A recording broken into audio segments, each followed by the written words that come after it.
ونصلي على رسوله الكريم اما بعد فاعوذ بالله من الشيطان الرجيم بسم الله الرحمن الرحيم ما صاب من مصيبة إلا بإذن الله ومن يؤمن بالله يهد قلبه والله بكل شيء عليم وأطيعوا الله وأطيعوا الرسول فإن توليتم فإنما على رسولنا البلاغ المبين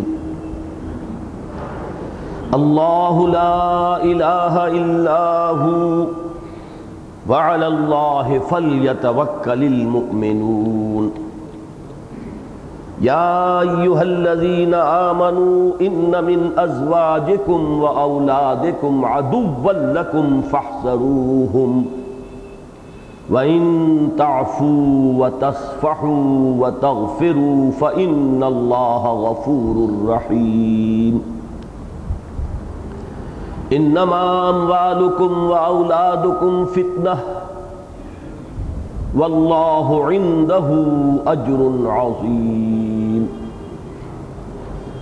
فاتقوا الله ما استطعتم واسمعوا وأطيعوا وأنفقوا خيرا لأنفسكم ومن يوق شح نفسه فأولئك هم المفلحون إن تقرضوا الله قرضا حسنا يضاعفه لكم ويغفر لكم والله شكور حليم عالم الغيب والشهادة العزيز الحكيم صدق الله العظيم رب اشرح لي صدري ويسر لي أمري واحلل عقدة من لساني يفقهوا قولي اللهم ربنا ألهمنا رشدنا واعذنا من شرور أنفسنا اللهم أرنا الحق حقا وارزقنا اتباعه وأرنا الباطل باطلا وارزقنا اجتنابه اللهم ربنا نور قلوبنا بالإيمان واشرح صدورنا للإسلام اللهم وفقنا لما تحب وترضى آمين يا رب العالمين۔ سورہ تغابن کے بارے میں آپ کو یہ یاد ہوگا کہ 10 مدنی صورتوں کا جو ایک گلدستہ 27ویں پارے کے آخر سے شروع ہو کر 28ویں پارے کے اختتام تک چلتا ہے، ان میں یہ 8ویں صورت ہے۔ 2 صورتیں ابھی بقایا ہیں، سورۃ الطلاق، سورۃ التحریم۔ لیکن یہ کہ ان صورتوں میں جو 5 صورتیں مسبحات کہلاتی ہیں، جن کا آغاز ہوا ہے سبح للہ یا یسبح للہ کے الفاظ سے، اس سلسلے کی یہ آخری کڑی ہے۔ سب سے پہلی سورہ حدید، پھر سورۃ الحشر، پھر سورۃ الصف، پھر سورۃ الجمعہ اور یہ آخری سورۃ التغابن۔ اول و آخر کے مابین بڑی گہری مشابہت ہے۔ وہ مشابہت آپ پہلے 2 درسوں میں نوٹ کر چکے ہیں کہ سورہ حدید میں پہلی 6 آیات ذات و صفات باری تعالیٰ کے ضمن میں انتہائی جامع مقام ہے قرآن حکیم کا، اور بلند ترین علمی سطح پر بحث ہوئی ہے۔ یہی وجہ ہے کہ اس میں وہ مشکل ترین آیت بھی ہے قرآن مجید کی، هو الاول والآخر والظاہر والباطن وهو بكل شيء علیم۔ یہاں ہم نے دیکھا کہ پہلی 4 آیات اسی طرح اللہ تعالیٰ کی ذات و صفات کے بیان پر مشتمل ہے۔ پھر وہاں ہم نے دیکھا تھا، یاد ہوگا، کہ ان 6 آیات کے بعد آمنوا باللہ ورسولہ وانفقوا مما جعلکم مستخلفین فیہ، 7ویں آیت تھی۔ یہاں یہ ہے کہ 4 آیات کے بعد 3 آیتیں اور آئی تھیں، جس میں ایمان بالرسالت اور ایمان بالمعاد یا ایمان بالآخرت کا بیان بھی آیا۔ پھر آیت آئی فآمنوا باللہ ورسولہ والنور الذی انزلنا واللہ بما تعملون بصیر خبیر۔ تو بہت ہی مناسبت چلی آ رہی ہے۔ البتہ اس میں ایک بات آج نوٹ کر لیجئے سورہ حدید کی ابھی جو میں نے آیت آپ کو سنائی اس میں دو چیزیں آئیں، آمنو اور انفقو، ایمان لاؤ اور خرچ کرو، دو چیزیں کھپا دو، لگا دو۔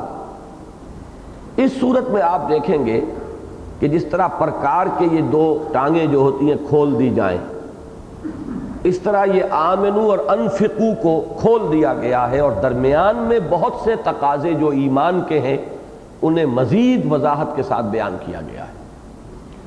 لہذا صورت ختم ہوگی اسی مضمون پہ، چونکہ میں نے آیت جو ہے آخری آیت تک پڑھ دیا ہے، وَأَنفِقُوا خَيْرًا لِأَنفُسِكُمْ وَمَنْ يُوقَ شُحَّ نَفْسِهِ فَأُولَٰئِكَ هُمُ الْمُفْلِحُونَ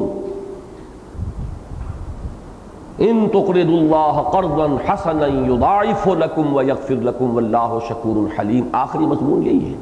تو آمنو اور انفقو، لیکن اس کے درمیان ایمان کے کچھ اور تقاضے ہیں، کچھ مضمرات ہیں جنہیں کھول کر بیان کیا گیا۔ وہ اس کا بیان جو ہے ہمارے ہاں 2 درسوں میں مکمل ہوگا۔ یہ جو 8 آیات ہیں دوسرے رکوع کی، 5 کا مطالعہ آج ہم کریں گے، بقیہ 3 انشاءاللہ تعالی آئندہ درس میں ہم پڑھیں گے۔ ایک بات جو میں نے پہلے بھی عرض کی تھی، بس اس کا اعادہ کر دوں تو پھر ہم آگے بڑھیں گے۔ اس صورت کے جو 2 رکوع ہیں ان کے مابین تقسیم جو ہے میں نے کئی مرتبہ آپ کو بتائی ہے۔ پہلے رکوع میں ایمان کا بیان اور ایمان کی دعوت، دوسرے رکوع میں ایمان کے تقاضے اور ان کو پورا کرنے کی پرزور تلقین۔ پہلے رکوع کی 10 آیات میں سے 7 آیات میں ایمانیات ثلاثہ کا بیان، نیریشن، اور اس کے بعد فآمنوا باللہ، اب یہ ایمان کی دعوت ہے 3 آیات میں۔ یہ جو 8 آیتیں ہیں دوسرے رکوع کی، ان میں بھی 5 آیات میں ایمان کے مضمرات اور تقاضے ان کو کھول کر بیان کر دیا۔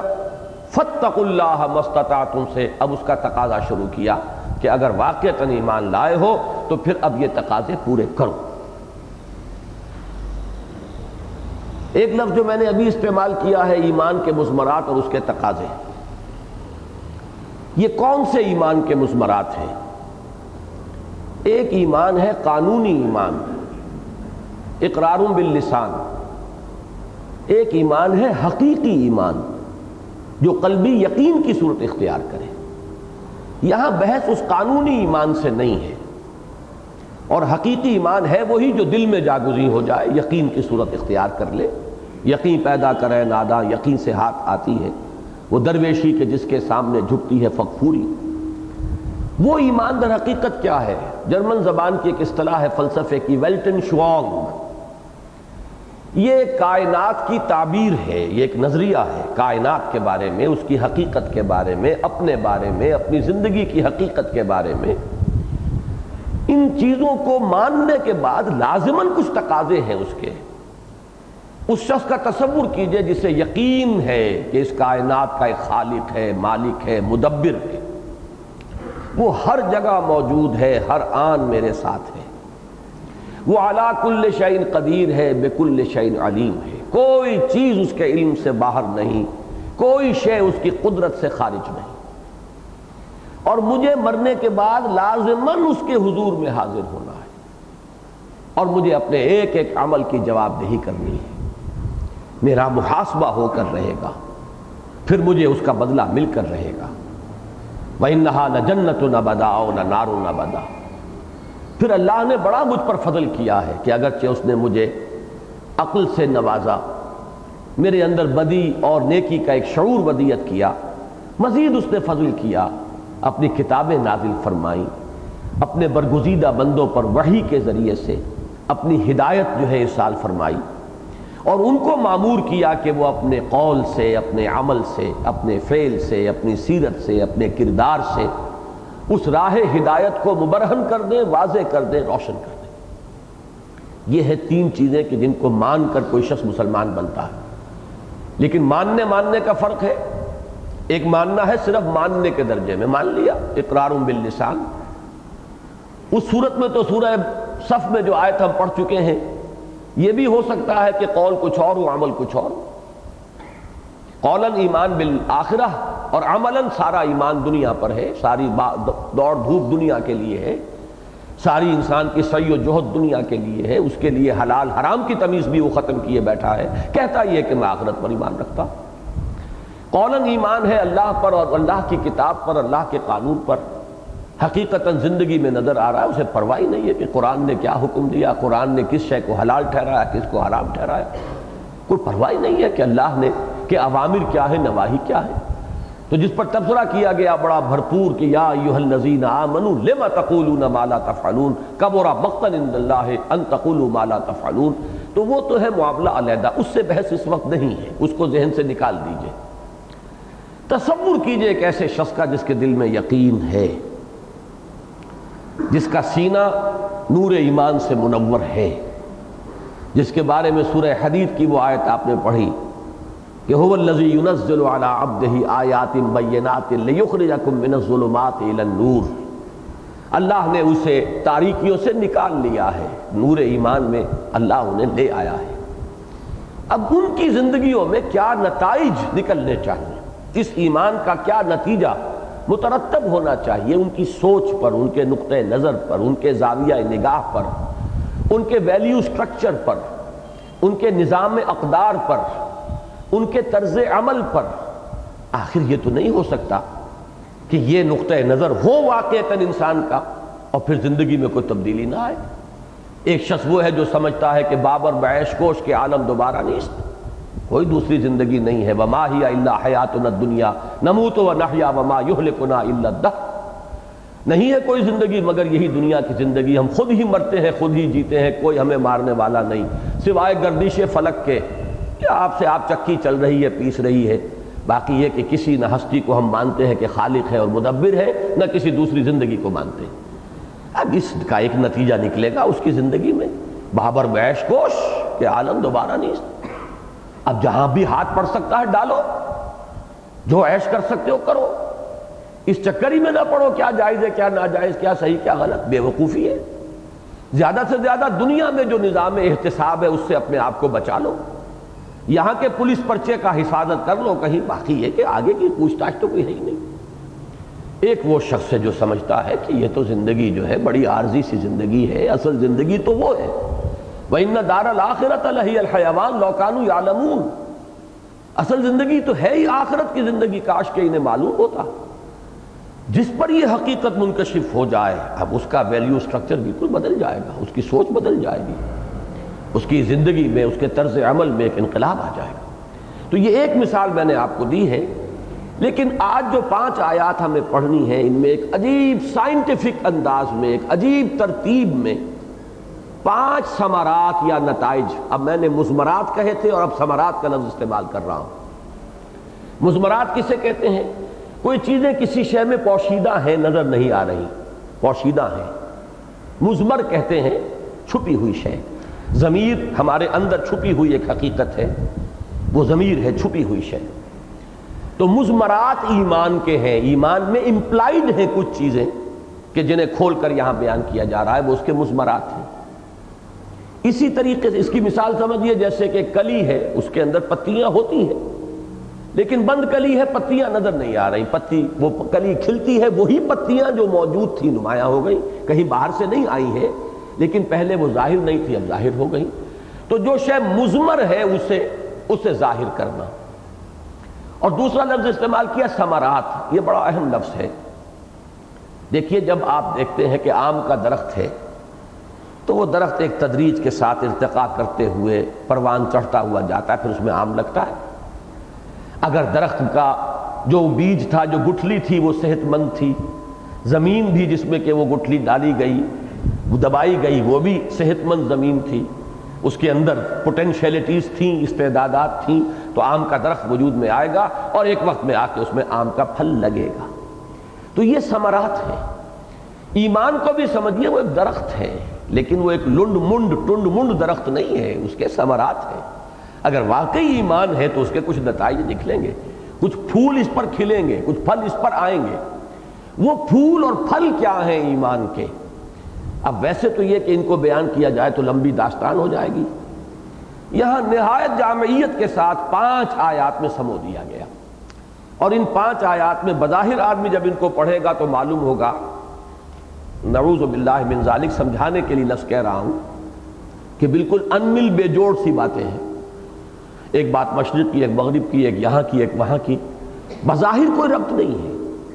یہ مسئلہ ذرا آج 1-2 منٹ میں لے لوں اس پر کہ سمجھ لیجئے. قرآن مجید ہماری دنیا کی دوسری تصانیف سے بالکل مختلف کتاب ہے. وہاں چیپٹرز ہوتے ہیں معین، اور اس چیپٹر کا جو کنٹینٹس ہیں ان کا خلاصہ اس کے عنوان میں آتا ہے. آپ کو معلوم ہو جاتا ہے کہ یہ عنوان جو ہے دلالت کر رہا ہے کہ اس چیپٹر میں کیا کچھ ہے، کس چیز پر بحث ہوئی ہے. اور پھر یہ کہ دنیاوی تصنیف کا عیب ہے، جو مضمون اس چیپٹر میں بیان ہو گیا اسے پھر کہیں ریپیٹ کریں گے آپ تو آپ مصنف نہیں ہیں. پھر ایک چیپٹر میں ایک بحث مکمل ہو گئی، اب آگے بڑھیے دوسرے چیپٹر میں، اب پچھلی بات دوبارہ ریپیٹ نہیں ہوگی. پھر چیپٹرز میں آپ سب ہیڈنگز قائم کرتے ہیں جس سے معلوم ہوتا ہے کہ یہ مضمون جو ہے اس چیپٹر کا کس ترتیب کے ساتھ آگے جا رہا ہے. قرآن مجید ایک ایسی کتاب ہے جس کی صورتیں جو ہے چیپٹرز نہیں ہیں، جس کے نام اس کے مضمون پر دلالت ہی نہیں کرتے، محض بطور علامت ہیں. سورۃ البقرہ، اب یہ گائے کی صورت اس معنی میں نہیں ہے کہ گائے کی اناٹومی اور گائے کی فزیولوجی اور گائے کے فوائد اور گائے کے جو بھی اور اوصاف ہیں اس میں بیان کیے گئے. وہ تو گائے کا ایک جگہ ذکر آیا ہے کہ گائے ذبح کرنے کا حکم دیا گیا تھا بنی اسرائیل، ذکر ہے. تو یہ صرف بطور علامت نام ہیں، پھر نیچے کوئی سب ہیڈنگز نہیں ہے. لہذا اب یہ کام در حقیقت قرآن کے قاری کا ہے، اس کے طالب علم کا ہے. اسے یہاں ربط خود تلاش کرنا پڑتا ہے. یہ میں نے بارہ عرض کیا ہے کہ اسلوب کے اعتبار سے قرآن مجید کا انداز جو ہے، اسلوب جو ہے وہ خطابت کا ہے. یوں کہا جا سکتا ہے کہ قرآن مجید ڈیوائن اوریشنز کی ایک کلیکشن ہے، ایک مجموعہ خطبات الہیہ. اللہ کے خطبے ہیں مختلف اوقات میں جو نازل ہوئے ہیں محمد الرسول اللہ صلی اللہ علیہ وسلم پر، اور خطبوں ہی کی شکل میں حضور نے ڈیلیور کیا ہے، انہیں سنایا ہے لوگوں کو. کتابی شکل میں لکھا ہوا قرآن نازل نہیں ہوا، اور نہ کتابی شکل میں لکھا ہوا منتقل کیا حضور نے. یہ تو بعد میں ہوا ہے، اس کی جو ترتیب ہوئی اور پھر جمع کیا گیا کتابی شکل میں ما بین الضفتین، یہ تو حضرت ابوبکر کے زمانے میں ہوا. اصلاً قرآن زبان سے زبان کو گیا ہے. تو یہ ہے ایک کلیکشن آف ڈیوائن اوریشنز، اور اس میں آپ دیکھتے ہیں مضامین دہرا دہرا کر آتے ہیں. قصہ آدم و ابلیس 7 صورتوں میں موجود ہے، لیکن ہر صورت کا اپنا ایک مضمون ہے. اس مضمون میں قصہ آدم و ابلیس کا وہ پہلو آئے گا جو اس مضمون سے متعلق ہے. دوسری جگہ اسی قصے کا ذکر ہوگا تو وہ کسی دوسرے رخ سے ہوگا کہ جو اس صورت کا جو ایکسس ہے، اس کا عمود ہے، جو اس سے متعلق ہے. لہذا یہاں آپ دیکھتے ہیں کہ چیزیں ریپیٹ ہوتی ہیں. لیکن اس وقت جو کچھ مجھے عرض کرنا تھا وہ یہ ہے کہ ہمیں ربط اور ترتیب قرآن میں تلاش کرنی ہوگی. اس کی گہرائیوں میں غوطہ زنی کریں گے تو معلوم ہوگا کہ یہاں کس ترتیب سے بات ہو رہی ہے. اب یہ جو 5 آیات ہیں اس کے لیے پہلے سے سمجھ لیجئے کہ ترتیب کیا ہے اس میں، تاکہ آسانی ہو جائے. دیکھیے، ایک انڈیویجول کو فرض کیجئے، ایک انسان، میں بھی ایک فرد ہوں، آپ بھی ایک فرد ہیں، زید، بکر، عمر سب ایک فرد ہے. ایک فرد پر اس کی شخصیت جو ہے اس کے 2 رخ ہیں. کچھ حالات اس پر وارد ہوتے ہیں، تکلیف آ گئی، کوئی مسرت کا موقع آ گیا، بیماری آ گئی، صحت ہو گئی، کوئی مقدمہ اچانک آ پڑا، کہیں ایکسیڈنٹ ہو گیا، ٹانگ ٹوٹ گئی، کوئی عزیز فوت ہو گیا، کوئی بہت بڑا لاس ہو گیا، یا کوئی بہت بڑا اچانک گین ہو گیا. یہ چیزیں ہیں جو اس پر وارد ہو رہی ہیں. یہ تمام چیزیں ہیں جن سے انسان تأثر قبول کرتا ہے، یہ اس پر مؤثر ہیں، اثر انداز ہوتی ہیں. یہ اس کی شخصیت کا ایک ریسیپینٹ پہلو ہے، وصول کرنے والا، کہ خارج سے حالات اور کیفیات اس پر وارد ہو رہی ہیں. اس کی انڈیویجول شخصیت کا دوسرا پہلو کیا ہے؟ اس سے کچھ اعمال صادر ہو رہے ہیں. یہ صدور، صادر ہونا، یہ اس سے خارج ہو رہا ہے. اس کے ہاتھوں سے کوئی عمل ہوا ہے، اس کے آنکھ کچھ دیکھ رہی ہے، اس کے پاؤں کہیں چل رہے ہیں، اس کا ذہن کوئی نقشہ بنا رہا ہے، کوئی عزائم جو ہے اس کو پروان چڑھا رہا ہے، امنگیں ہیں، ولولے ہیں. یہ مختلف اعضاء و جوارح ہیں جس سے اس کے اعمال صادر ہوتے ہیں. انسانی شخصیت کو ایک انڈیویجول کی حیثیت سے فرض کر کے اس کے یہ دو اسپیکٹ سامنے رکھ لیجئے. ایک وہ حالات و کیفیات جو انسان پر وارد ہوتی ہیں، ایک وہ افعال و اعمال جو انسان سے صادر ہوتے ہیں. یہ ایک انڈیویجول کی شخصیت کے دو رخ ہیں. اس کے بعد یہ کہ انسان گریگوریس اینیمل ہے، مل جل کر رہتا ہے، متمدن حیوان ہے. اب اس کی انڈیویجول شخصیت کے گرد کچھ غلاف ہیں، کچھ رشتہ داریاں ہیں جن میں یہ جکڑا ہوا ہے. کسی کا یہ بیٹا ہے، کسی کا باپ ہے، کسی کا بھائی ہے، کسی کا شوہر ہے، یا کوئی کسی کی بیوی ہے، کسی کی ماں ہے، کسی کی بیٹی ہے، کسی کی بہن ہے. پھر قبیلہ ہے، قبیلے کے بعد قوم ہے. یہ ایک جکڑ بند ہے، ایک معاشرتی تعلقات کا، علائق دنیاوی کا، جس میں انسان بندھا ہوا ہے. اور دوسرے مادی جو اسباب و وسائل ہیں اس زندگی کے لیے، یہ دو چیزیں ہیں کہ جس میں ان کی شخصیت گھری ہوئی ہے. یہ گویا کہ غلاف ہیں جو اس کی شخصیت کے گرد لپٹے ہوئے ہیں. اب ان چیزوں میں ایمان کا نتیجہ کیا نکلتا ہے، اس کے اوپر وارد ہونے والی کیفیات کے ضمن میں اب اس کا نقطہ نظر کیا ہو جائے گا، اس سے صادر ہونے والے اعمال میں ایمان کا کیا نتیجہ ظاہر ہوگا، کیا اثر مترتب ہوگا، علائق دنیاوی ان کے بارے میں اس کا نقطہ نظر کیا ہوگا، مال و اسباب دنیاوی اس کے بارے میں اس کا نقطہ نظر کیا ہوگا. اگر یہ چار چیزیں واضح ہو جائیں تو گویا کہ اصول معین ہو گئے. باقی اب اس کی شرحیں ہوں گی. جیسے ایک درخت کی چار بڑی بڑے تنے سے چار شاخیں نکلی، اب شاخ در شاخ، شاخ در شاخ وہ پھیلتی جائیں گی.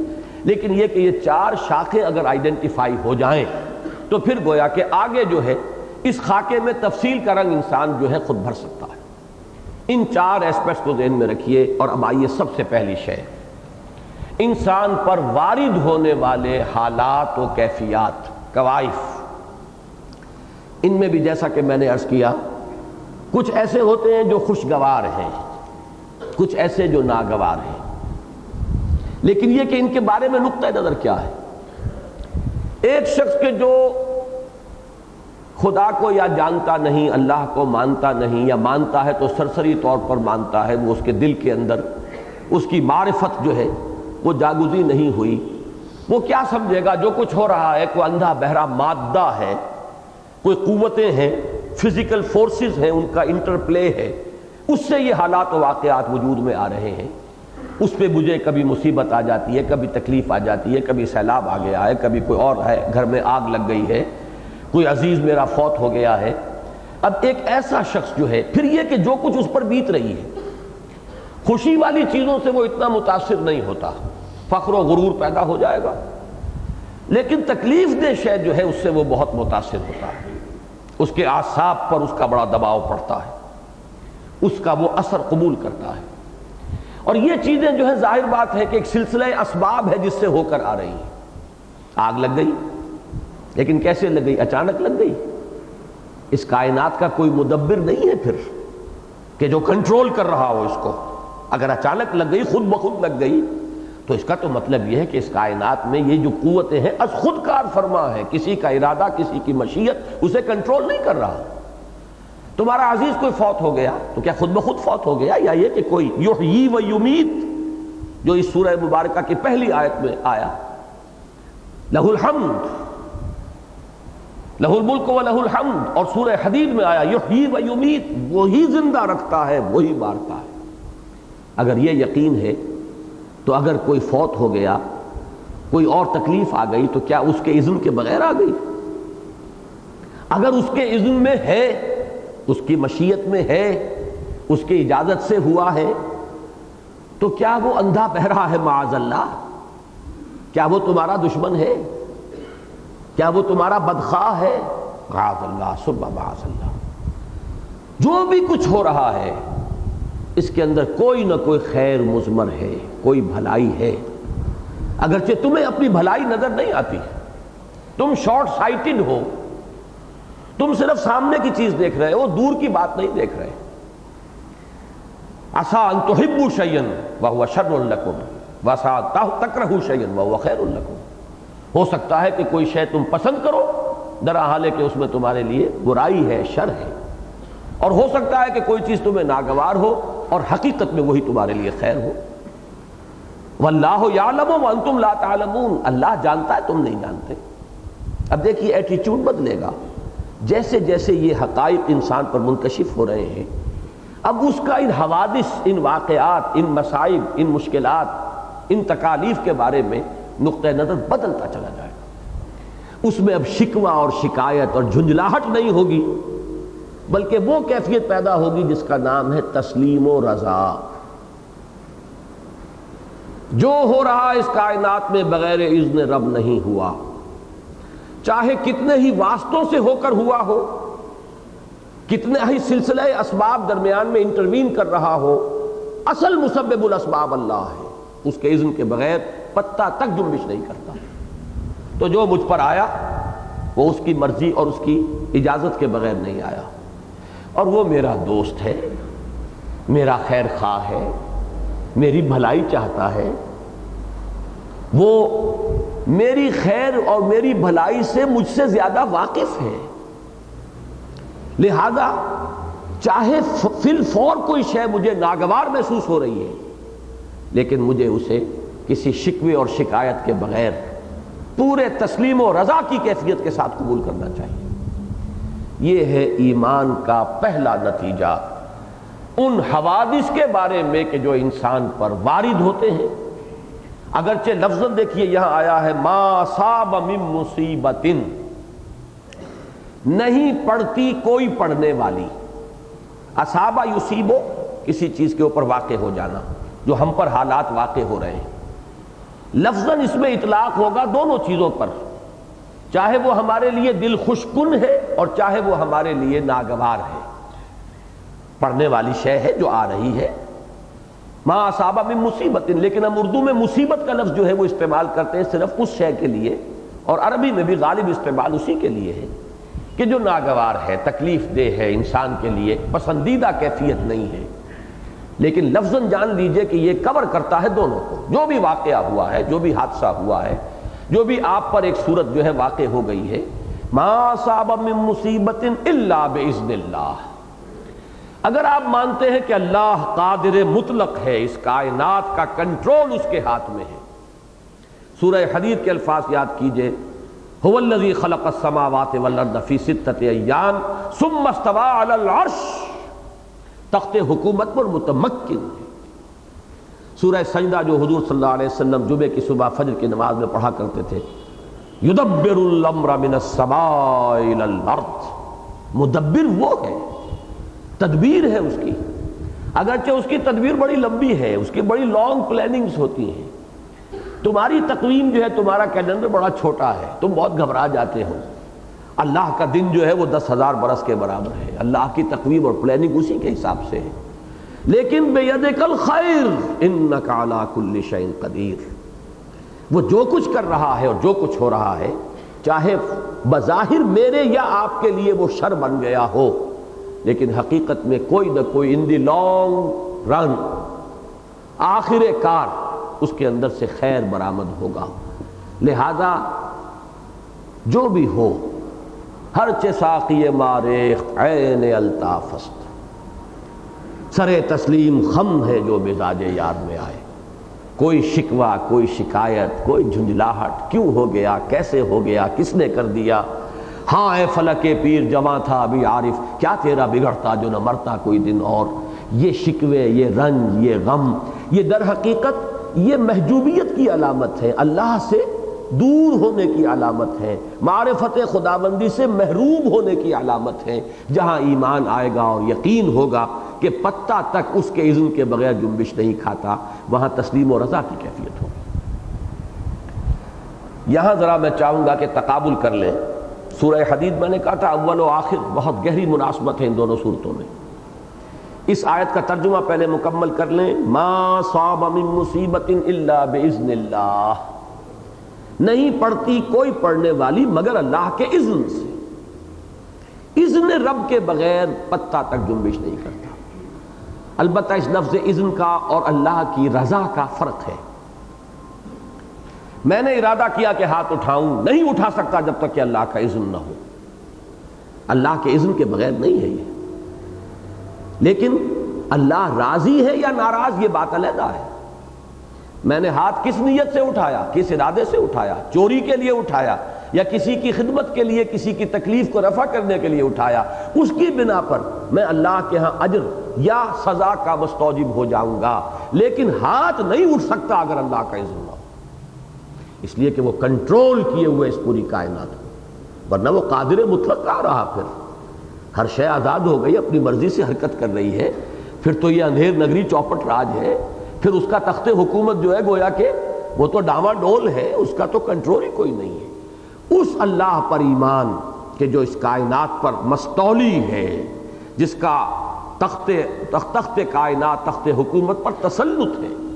ثم استوى علی العرش، یہ ہے اس کا نتیجہ کہ کوئی شے اذن رب کے بغیر وجود میں نہیں آتی. رضا علیحدہ شے ہے، بالکل علیحدہ شے، وہ میں بعد میں بیان کروں گا.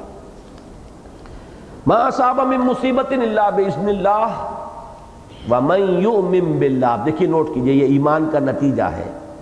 جو اللہ پر ایمان رکھتا ہے یہد قلبہ، اللہ اس کے دل کو ہدایت دے دیتا ہے. کس بات کی ہدایت دے دیتا ہے؟ تسلیم و رضا، کہ ہر چے ساقی مارے قین الطافست، نہ شود نصیب دشمن کے شود ہلاک تیغت، سرے دوستاں سلامت کے تو خنجر آزمائی. اے اللہ جو تیری طرف سے آئے میں اس پر راضی ہوں، کوئی شکوہ نہیں، کوئی شکایت نہیں. یقیناً کوئی نہ کوئی خیر ہوگا اس میں، اگرچہ مجھے نظر نہیں آ رہا. یقیناً اس میں میری کوئی نہ کوئی مصلحت ہوگی، اس لیے میں سر تسلیم خم کر رہا ہوں. میں تیرے اس فیصلے پر کوئی شکوہ اور شکایت نہیں کرتا. یہ کیفیت جو ہے تسلیم و رضا کی. اب اس کا دیکھیے تعلق کس چیز سے جوڑا؟ واللہ بکل شیء علیم. دو چیزیں ہیں جس کے درمیان یہ بات آ گئی، اذن رب اور علم رب. علم رب سے باہر کچھ نہیں، ہر شے اس کے علم میں ہے. یہ نہیں ہے کہ ہم پر جو کچھ ہو رہا ہے، کسی دشمن نے میرے اوپر جو کچھ حملہ کیا ہے وہ اللہ کے علم میں نہیں ہے. وہ تو اللہ تعالیٰ ہے علیم بصیر، ہر جگہ موجود، ہر آن خود چشمدید گواہ ہے ہر واقعے کا. ہوا معکم اینما کنتم واللہ بما تعملون بصیر. کوئی شے اس کے علم سے باہر نہیں، کوئی شے اس کے اذن کے بغیر حرکت نہیں کر سکتی. آپ کا دشمن اگر آپ پر گولی چلا رہا ہے تو وہ بھی اذن رب کے بغیر نہیں ہے. اور اگر اس نے ٹریگر اس کی انگلی نے حرکت کیا، دبا دیا، تو اذن رب کے بغیر یہ انگلی حرکت نہیں کر سکتی تھی. اور گولی آپ کو لگی ہے تو اللہ کے اذن کے بغیر نہیں لگ سکتی تھی. اگر یہ بات دل میں نہیں ہے، جس کو کہ کہا ہے شیخ عبد القادر جیلانی رحمۃ اللہ علیہ نے اپنے بچے کو جو وصیت کی ہے انتقال کے وقت، وصایا ان کی مشہور ہیں کہ اے میرے بچے اس حقیقت کو ذہن نشین کر لے، لا فاعل فی الحقیقت ولا مؤثر الا اللہ. اس کائنات میں فی الحقیقت کوئی فاعل، کوئی مؤثر نہیں ہے اللہ کے سوا. اسی کو آپ کہتے ہیں کلمہ جو آپ کا تیسرا کلمہ ہے، لا حول ولا قوت الا باللہ. کوئی بھلائی کی طاقت اور قوت نہیں ہے، کوئی برائی یا نقصان پہنچا دینے والی طاقت نہیں ہے مگر اللہ کے ساتھ. کوئی آپ کو غضب پہنچانا چاہے نہیں پہنچا سکتا اگر اللہ نہ چاہے. کوئی آپ کو نفع پہنچانا چاہے نہیں پہنچا سکتا اگر اللہ نہ چاہے. جیسے کہ فرمایا حضور صلی اللہ علیہ وسلم نے کہ اگر، بلکہ غالباً حدیث قدسی ہے، اگر تمام انسان مل کر چاہے کہ تمہیں کوئی نفع پہنچاتے، نہیں پہنچا سکتے مگر وہ جو اللہ چاہے. اور اگر تمام انسان مل کر چاہے تمہیں کوئی غضب پہنچا دے، نہیں پہنچا سکتے مگر وہ جو اللہ چاہے. لا حول ولا قوت الا باللہ. اب دیکھیے اس کا تقابل کیجئے. سورہ حدید میں یہ مضمون 2 آیتوں میں آیا تھا، وہ طویل آیتیں ہیں. ما صاب من مصیبت فی الارض ولا فی انفسکم، یہ الفاظ اضافی ہو گئے. نہیں پڑتی کوئی پڑنے والی نہ زمین میں نہ تمہاری جانوں میں. زمین میں وہ مصیبتیں ہیں جو بڑے پیمانے پر آتی ہیں، جیسے ابھی ہمارے ہاں سیلاب آیا تھا، کہیں زلزلہ آ جائے. ولا فی انفسکم، نہ تمہاری جانوں میں بیماری آ گئی، تکلیف آ گئی، ایکسیڈنٹ ہو گیا، یہ تمہاری جانوں میں. الا فی کتاب من قبل ان نبراہا، مگر وہ پہلے سے درج ہے ایک کتاب میں، اس سے قبل کہ اسے ہم ظاہر کریں. یہ کتاب کون سی کتاب ہے؟ علم الہی کی کتاب ہے، جس میں ہر شے پہلے سے موجود ہے. عالم ما کانا و ما یکون، جو ہونا ہے وہ بھی اس کے علم میں ہے کہ نہیں، لہذا وہ اللہ کے علم کی کتاب میں درج ہے۔ ان ذالک علی اللہ یسیر، یقیناً یہ اللہ پر بہت آسان ہے۔ اب آگے فرمایا لِکَیْ لَا تَعْصَوْا عَلَىٰ مَا فَاتَکُمْ، تاکہ جو چیز تم سے چھوٹ جائے، جاتی رہے، موقع ہاتھ سے نکل گیا، مال ہاتھ سے نکل گیا، کوئی عزیز آپ کا فوت ہو گیا، لفظ فوت آیا ہے، لِکَیْ لَا تَعْصَوْا عَلَىٰ مَا فَاتَکُمْ وَلَا تَفْرَحُوا بِمَا آتَاکُمْ، اور جو کچھ اللہ تمہیں دے دے اس پر اترایا نہ کرو۔ ان اللہ واللہ لا يحب كل مختال فخور، اللہ کو یہ شیخی خورے پسند نہیں ہے۔ اب دیکھیں اس آیت میں وہ بات کھل کر آ گئی جسے یہاں یہد قلبہ کے ایک لفظ میں کہا گیا۔ اللہ اس کے دل کو ہدایت دے دیتا، کیا ہدایت دے دیتا ہے؟ کہ کوئی شے نکل گئی، جاتی رہی، نقصان ہو جائے تو اس کے اوپر افسوس نہ کیا کرو۔ کوئی شے مل گئی، اچانک گھر بیٹھے کوئی دولت آ گئی، چھپر پھاڑ کر کچھ دے دیا اللہ نے، کوئی خوشی کا موقع آ گیا، اس پہ اترایا نہ کرو۔ یہ دو کیفیات جو ہیں، اس میں جب آدمی کا یہ پینڈولم جو ہے سوئنگ کرتا ہے ادھر سے ادھر تک، تو اس کا میں نے ایک فارمولہ بیان کیا ہے، جتنا اس پینڈولم کا سوئنگ جو ہے زیادہ براڈ ہوگا، کہ ذرا خوشی آ گئی تو اترا رہے ہیں اور پھولے نہیں سما رہے، ذرا تکلیف آ گئی تو یئوساً کفور ہو کر بیٹھ گئے ہیں، یہ جتنا پینڈولم زیادہ ہوگا اتنی ہی اللہ سے محجوبیت ہے اور دوری ہے، اور جتنا اللہ سے قرب ہوگا اس پینڈولم کا جو حرکت ہے کم سے کم ہوتی چلی جائے گی، یہاں تک کہ وہ صورت پیدا ہو جائے کہ انسان ایک چٹان کے مانند رہے، بدلتے ہوئے حالات سے کوئی تاثر قبول نہ کرے۔ تکلیف آئی ہے تو رب کی طرف سے صبر ہے، شکر ہے، کوئی اگر راحت آ گئی ہے رب کی طرف سے شکر ہے، اس کا احسان مانو۔ بلکہ میں نے اس سے پہلے کئی مرتبہ عرض کیا ہے کہ اس کے کئی درجے ہیں۔ سورۃ الفجر میں بیان کیا گیا ایک عجیب مقام ہے قرآن مجید کا، شکوہ کیا ہے اللہ نے، فَأَمَّا الْإِنسَانُ إِذَا مَا ابْتَلَاهُ رَبُّهُ فَأَكْرَمَهُ وَنَعَّمَهُ فَيَقُولُ رَبِّي أَكْرَمَنِ۔ انسان کا معاملہ عجیب ہے کہ جب اسے اس کا رب آزماتا ہے اور عزت دیتا ہے اور نعمتیں دیتا ہے تو وہ کہتا میرے رب نے مجھے عزت دی۔ وَأَمَّا إِذَا مَا ابْتَلَاهُ فَقَدَرَ عَلَيْهِ رِزْقَهُ، جب اس کو آزماتا ہے اس کے رزق کی تنگی کر کے، فَيَقُولُ رَبِّي أَهَانَنِ، تو کہتا میرے رب نے مجھے رسوا کر دیا، ذلیل کر دیا۔ کلا، ہرگز نہیں۔ بتائیے اس میں کیا خطا ہے، کیا غلطی ہے؟ وہ عزت کو بھی اللہ کی طرف منسوب کر رہا ہے اور ذلت کو بھی اللہ کی طرف منسوب کر رہا ہے، شرک تو نہیں کیا نا۔ ایک گمراہی تو یہ ہوتی کہ وہ کہتا یہ جناب مجھ پر فلاں دیوتا کی نظر کرم ہو گئی ہے، یہ تو لکشمی بائی کی کرپا سے مجھے یہ دولت مل گئی ہے، اب تو شرک ہو گیا۔ یا فلاں مجھ پہ ناراض ہو گیا دیوتا، یا فلاں بزرگ جو ہیں ان کا غضب آ گیا ہے تو مجھے یہ نقصان پہنچ گیا، یہ شرک ہو گیا۔ یہ تو ہوا ضل ضلالا بعیدا، یہ تو دور کی گمراہی میں انسان نکل گیا۔ اس سے آگے آئیے تو ہدایت پہ آیا ہے یہ شخص جو کہہ رہا ہے کہ اللہ نے عزت دی، اللہ نے ذلت دی، یہ تو ہدایت ہے، اس پہ شکوہ کہے گا اللہ کیوں اس پر تنقید کر رہا ہے؟ اس کے اعتبار سے ہدایت ہے۔ دیکھیے سیڑھی ہے، وہ ممبر کی 4 سیڑھیاں اگر ہیں تو نچلی سے اوپر والی جو ہے وہ پہلی کے مقابلے میں بلند ہے، تیسری کے مقابلے میں پست ہے۔ لَتَرْكَبُنَّ طَبَقًا عَنْ طَبَقٍ، ہدایت بھی درجہ بدرجہ آتی ہے اور ضلالت اور گمراہی بھی درجہ بدرجہ بڑھتی ہے۔ تو درمیانی سیڑھی پہلی کے مقابلے میں بلند اور تیسری کے مقابلے میں پست۔ تو شرک کے مقابلے میں تو یہ ہدایت ہے کہ اس نے کہا کہ میرے رب نے مجھے عزت دی، یہ مجھے دولت دی، مال دیا، عزت دی، رب نے دی، اس کے مقابلے میں ہدایت ہے۔ اگر اس کو تنگی آ گئی، مصیبت آ گئی، کوئی فاقے آ گئے تو میرے رب نے مجھے رسوا کر دیا، اس شرک کے مقابلے میں ہدایت ہے۔ لیکن اس اعتبار سے ابھی گمراہی کے اندر انسان مبتلا ہے کہ یہاں کا یہ سراب اور دھوکہ جو ہے اس میں مبتلا ہے، یہاں کی عزت عزت نہیں اور یہاں کی یہ رسوائی رسوائی نہیں، جو ہم نے پہلے رکوع میں پڑھا ذالک یوم التغابن، عزت کا اور ذلت کا فیصلہ تو اس دن ہوگا۔ یہ دونوں تو آزمائش ہے، کبھی دے کر آزمایا، کبھی لے کر آزمایا، کبھی چھین کر آزمایا، کبھی کوئی رحمت نازل فرما کر آزمایا، دونوں آزمائش آزمائش ہونے کے اعتبار سے برابر۔ دیکھیے اس آیت میں یہی وجہ ہے کہ اس میں لفظ ابتلا دونوں میں آیا، فَأَمَّا الْإِنسَانُ إِذَا مَا ابْتَلَاهُ رَبُّهُ، رب نے تو آزمایا تھا، کچھ دنیا کی دولت دے دی، کچھ مال اسباب دے دیا، وہ سمجھ بیٹھا مجھے عزت مل گئی۔ عزت نہیں ہے یہ تو امتحان ہے، آزمائش ہے۔ وَإِذَا مَبْتَلَاهُ فَقَدَرَ عَلَيْهِ رِزْقَهُ، اور جب اس کو آزمایا دوسری شکل میں کہ ذرا رزق کی تنگی کر دی، ناپ تول کر، تو کہا مجھے ذلیل کر دیا، حالانکہ یہ ذلت نہیں۔ اس اعتبار سے ہدایت کی اب اگلی سیڑھی آئی کہ یہاں کی عزت عزت نہیں، یہاں کی ذلت ذلت نہیں، دونوں امتحانی کیفیات ہیں۔ اس سے اوپر ایک سیڑھی اور ہے۔ عام آدمی جو یہاں پہنچ جائے گا وہ یہ سمجھے گا کہ یہ جب اللہ دے کر آزماتا ہے تو یہ ہلکا امتحان ہے، اور جب تکلیف دے کر آزماتا ہے تو یہ زیادہ بھاری امتحان ہے۔ ہدایت کی ایک اور منزل ہے کہ یہاں کی دولت، یہاں کی فراوانی، یہ زیادہ کڑا امتحان ہے بنسبت یہاں کی انسان کے اگر صرف ضرورت پوری ہو رہی ہو۔ اگر یہاں کی شہرت مل گئی ہے تو زیادہ بڑے امتحان میں آ گیا انسان بنسبت اس کے کہ کوئی اسے جانتا نہ ہو۔ یہاں اقتدار نصیب ہو گیا ہے تو زیادہ کٹھن ہو گئی اس کی آزمائش بنسبت اس کے کہ اس کے ہاتھ میں کوئی اختیار نہ ہو۔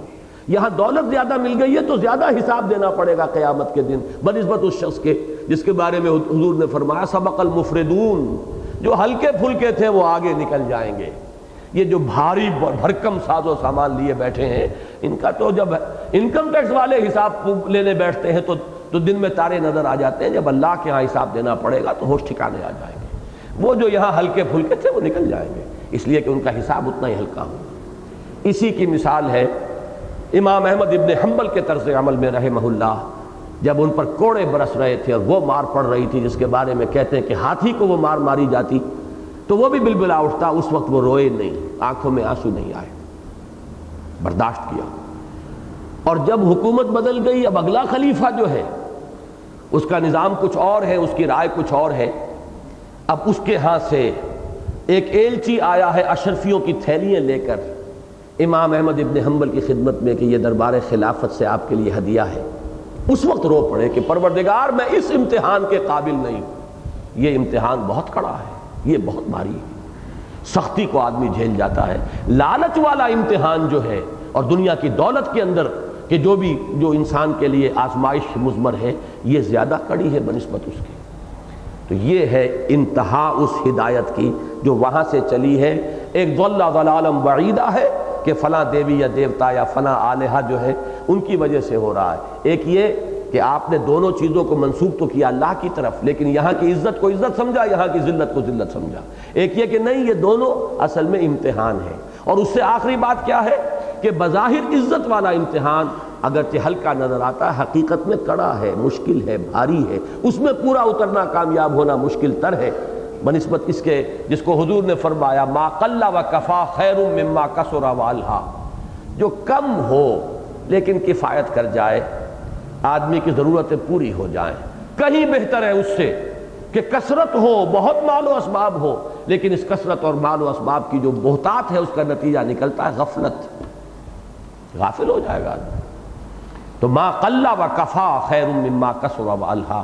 اب اس کو پھر پڑھیے اس آیت کو، یہ جو حالات وارد ہو رہے ہیں، اب دیکھیے اس کے لیے ہمارے ہاں شاعری میں مختلف جگہوں پر اس کے لیے بڑی عمدہ تعبیرات ہیں۔ اس کے لیے میں نے عرض کیا کہ مقام لکھ لیجئے، یہ صوفیہ کے ہاں زیر بحث آتی ہیں یہ چیزیں، یہ فقہ کی کتابوں میں نہیں ملیں گی۔ فقہ کی کتابوں میں کتاب الطہارت ہے، کتاب المیاہ ہے، کتاب الصلاۃ ہے، وہ ظاہر شریعت سے بحث کرنے والی چیزیں ہیں۔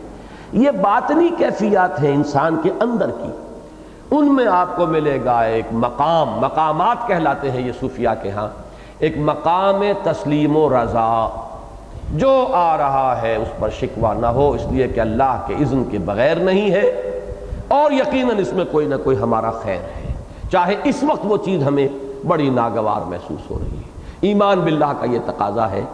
اسی لیے دیکھیے اکبر الہ آبادی نے کہا، بڑا پیارا شعر ہے، رضائے حق پہ راضی رہ، یہ حرف آرزو کیسا، یوں ہونا چاہیے، ایسا نہیں ہونا چاہیے، تم ہو کون؟ تم اللہ کو پڑھانا چاہ رہے ہو، تمہارا علم محدود، تمہارے پیمانے محدود، یوں ہو جانا چاہیے، یوں ہونا چاہیے تھا، ایسا نہیں ہونا چاہیے تھا، آپ ہے کون؟ آپ کیسے کہہ سکتے ہیں کہ نہیں ہونا چاہیے تھا؟ رضائے حق پہ راضی رہے، یہ حرف آرزو کیسا، خدا خالق، خدا مالک، خدا کا حکم تو کیسا؟ تم ہو کون؟ اسی لیے ایک حدیث ہے ان کلمۃ لو تفتح عمل الشیطان، یہ لو کاش کہ یوں ہوتا، یہ در حقیقت شیطان کے عمل کا آغاز ہو جاتا ہے یہاں سے۔ اس کا مطلب یہ ہے کہ جو ہوا ہے آپ سمجھتے ہیں کسی اور کے اذن سے ہوا یا اللہ کے اذن سے ہوا؟ اللہ کے اذن سے ہوا۔ جب تک کوئی شے ہوئی نہیں ہمیں نہیں معلوم کہ اللہ کا اذن کس شے میں ہے، جب ہو گئی تو اب تو ثابت ہو گیا ایک موحد کے نزدیک کہ اللہ کا اذن یہی تھا۔ جب اللہ کا اذن یہ تھا تو بندے کی حیثیت سے تمہارا کام تسلیم و رضا ہے، رضائے حق پہ راضی رہے۔ یہ حرف آرزو کیسا؟ خدا خالق، خدا مالک، خدا کا حکم تو کیسا؟ یہی شعر میں نے سنایا آپ کو، مولانا محمد علی جوہر مرحوم ایک دفعہ جیل میں گئے، ایک بچی جوان بیمار ہوئی، فوت ہو گئی۔ دوسری مرتبہ جیل میں گئے، دوسری جوان بچی اسی مرض میں مبتلا ہوئی۔ اب آپ جیل میں اس باپ کی قلبی کیفیت کا تصور کیجئے۔ وہاں سے ایک نظم لکھ کر بھیجی ہے، وہ طویل نظم ہے، آخری شعر اس کا یہ ہے، تیری صحت ہمیں منظور ہے لیکن اس کو نہیں منظور تو پھر ہم کو بھی منظور نہیں۔ اللہ چاہتا ہے، ٹھیک ہے۔ اسی کو صوفیہ کہتے ہیں کل میت فی عید الغسال، ایسے ہو جاؤ جیسے کہ میت ہوتی ہے غسال کے ہاتھ میں۔ جو ہو رہا ہے اللہ کے اذن سے ہو رہا ہے، اس پر شکوہ شکایت کیا؟ Why to resist? نہ ریزسٹ ایکچول ہوگا اور نہ ریزسٹ دل میں ہونا چاہیے۔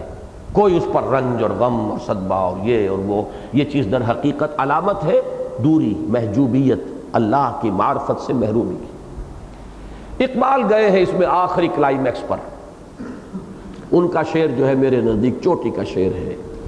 بروں کشید ز پیچا کہ ہست و بود مرا، چہ اقدہا کے مقام رضا کشود مرا۔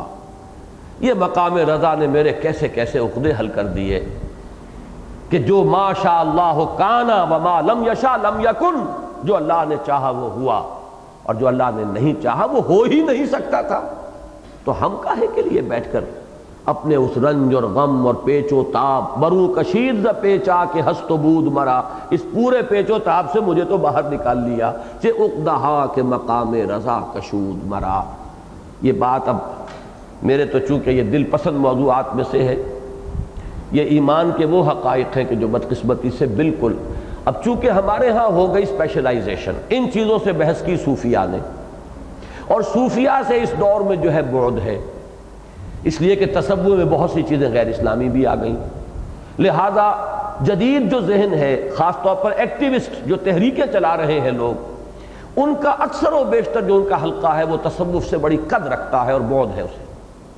اس بعد میں جہاں وہ غلط چیزوں سے بچ گئے، وہاں یہ جو ہیرے موتی تھے اس تصوف کے دامن میں، اس سے بھی انسان محروم ہو کر رہ گیا ہے۔ یہ چیزیں ہماری بحث ہی سے خارج ہو گئی ہیں۔ اس لیے میں پورے شد و بد کے ساتھ، پورے زور شور کے ساتھ ان چیزوں کو بیان کرتا ہوں کہ یہ جو سورہ حدید میں کہا گیا ما صاب من مصیبت فی الارض ولا فی انفسکم الا فی کتاب من قبل ان نبراها ان ذلک علی اللہ یسیر لکی لا تعصوا علی ما فاتکم ولا تفرحوا بما آتاکم واللہ لا یحب کل مختال فخور۔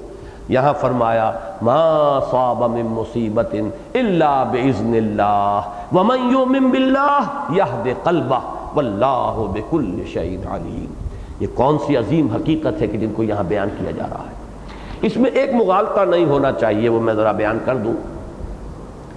یہ جو درمیان کا سلسلہ اسباب ہے، میں نے اس وقت جو توحید کا ایک آخری نتیجہ ہے وہ بیان کیا ہے، لیکن اس میں نفی نہیں ہے ان اسباب کی۔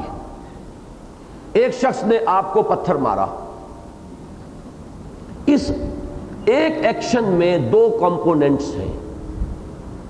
ایک اس شخص کا ارادہ ہے آپ کو پتھر مارنے کا، اس نے اٹھا کر پتھر مارا۔ ایک اس میں اللہ کا اذن شامل ہے۔ اس دوسرے حصے کی نفی نہیں ہے۔ دنیا کا نظام اس پر قائم ہوگا، آپ قصاص لے سکتے ہیں، آپ بدلہ لے سکتے ہیں، آپ جو مجرم ہیں ان کو کیفر کردار تک پہنچا سکتے ہیں، آپ انتقام لے سکتے ہیں، اس کی نفی نہیں ہے۔ لیکن یہ جان لیجئے کہ جس شخص نے آپ کو پتھر مارا لاکھ کوشش کرتا اللہ نہ چاہتا تو آپ کو پتھر نہ لگتا. کوئی شخص کتنا ہی اچھا نشانہ باز ہے، وہ آپ کو گولی مارتا، اللہ نہ چاہتا تو گولی آپ کو نہ لگتی. اس کا گولی مارنا ایک حصہ ہے اس عمل کا، اور آپ کو اس گولی کا لگ جانا بالفعل یہ دوسرا حصہ ہے. اس میں یہ دو کمپوننٹس ہیں، ایک اس شخص کا ارادہ، اس کا فعل. یہ چونکہ ارادی فعل ہے لہذا وہ مکلف ہے جزا و سزا کا. نیک کام کیا ہے اسے جزا ملے گی، برا کام کیا ہے سزا ملے گی. اللہ تعالیٰ کی مشیت اس کے ساتھ دوسرا کمپوننٹ ہے. اب آپ ان دونوں کو نگاہ میں رکھیں. دنیا میں تو فرمایا گیا وَلَكُمْ فِي الْقِصَاصِ حَيَاةٌ يَا أُولِي الْأَلْبَابِ، اے ہوش مندو قصاص میں زندگی ہے. آپ کے ایک شخص نے تھپڑ مارا ہے، اگر آپ اس کو جوابی تھپڑ رسید نہیں کریں گے اس کا حوصلہ بڑھ جائے گا، وہ کسی اور کو بھی جا کر لگائے گا. اس کو تھپڑ رسید ہو جائے گا تو آگے کے لیے ہوش اسے آ جائے گا. تو دنیا کا نظام جو ہے وہ تو قصاص پر مبنی ہے. البتہ یہ ہے کہ دل کی اندر کی کیفیت کہ یہ جو تھپڑ آیا ہے یہ میرے رب کے اذن کے بغیر نہیں آیا مجھے، یہ دل کی کیفیت کا معاملہ ہے، یہ اندرونی معاملہ ہے. قانون اس سے بحث نہیں کرے گا. اب اگر آپ اس بات کو نہیں جانتے تو اب پیچ و تاب کھاتے رہیں گے بیٹھے ہوئے، اور آپ ابلتے رہیں گے اور جوش کھاتے رہیں گے. یہی وہ چیزیں ہیں جس نے اس دور میں آ کر یہ جو مینٹل ڈیزیزز ہیں اس کی جو اس قدر جو کثرت ہو گئی ہے، کانفلکٹس، فرسٹریشنز، یہ کیوں ہو گیا، یہ کیا ہو گیا، یہ سوسائڈز، نقصان ہو گیا، ایک دم نقصان ہو گیا، آدمی برداشت نہیں کر پا رہا اور وہ خودکشی کر گیا ہے. لاکھوں کروڑوں اب بھی موجود ہے کم بخت کے پاس، لیکن یہ ہے کہ وہ جو ایک صدمہ ہو گیا ہے اس کو برداشت نہیں کر پایا. یہ جو پینڈولم کی سوئنگ ہو رہی ہے اندرونی کیفیات کے اندر، یہ ہے جو اس وقت ہماری گفتگو کا موضوع ہے، جس کو قرآن مجید میں فرمایا گیا ہے کہ انسان کا معاملہ یہ اذا انعمنا علی الانسان اعرض ونأى بجانبہ واذا مسہ الشر کان یئوسا. یہ انسان کا پینڈولم جو ہے، کچھ مل گیا تو اترا رہے ہیں، اکڑ رہے ہیں، وہ پھولے نہیں سما رہے. کچھ گم گیا، کوئی ہاتھ سے جاتا رہا، نقصان ہو گیا تو بالکل چرمر ہو کر رہ گئے ہیں، کمر ہمت ٹوٹ گئی ہے، بالکل مایوس ہو کر بیٹھ رہے ہیں.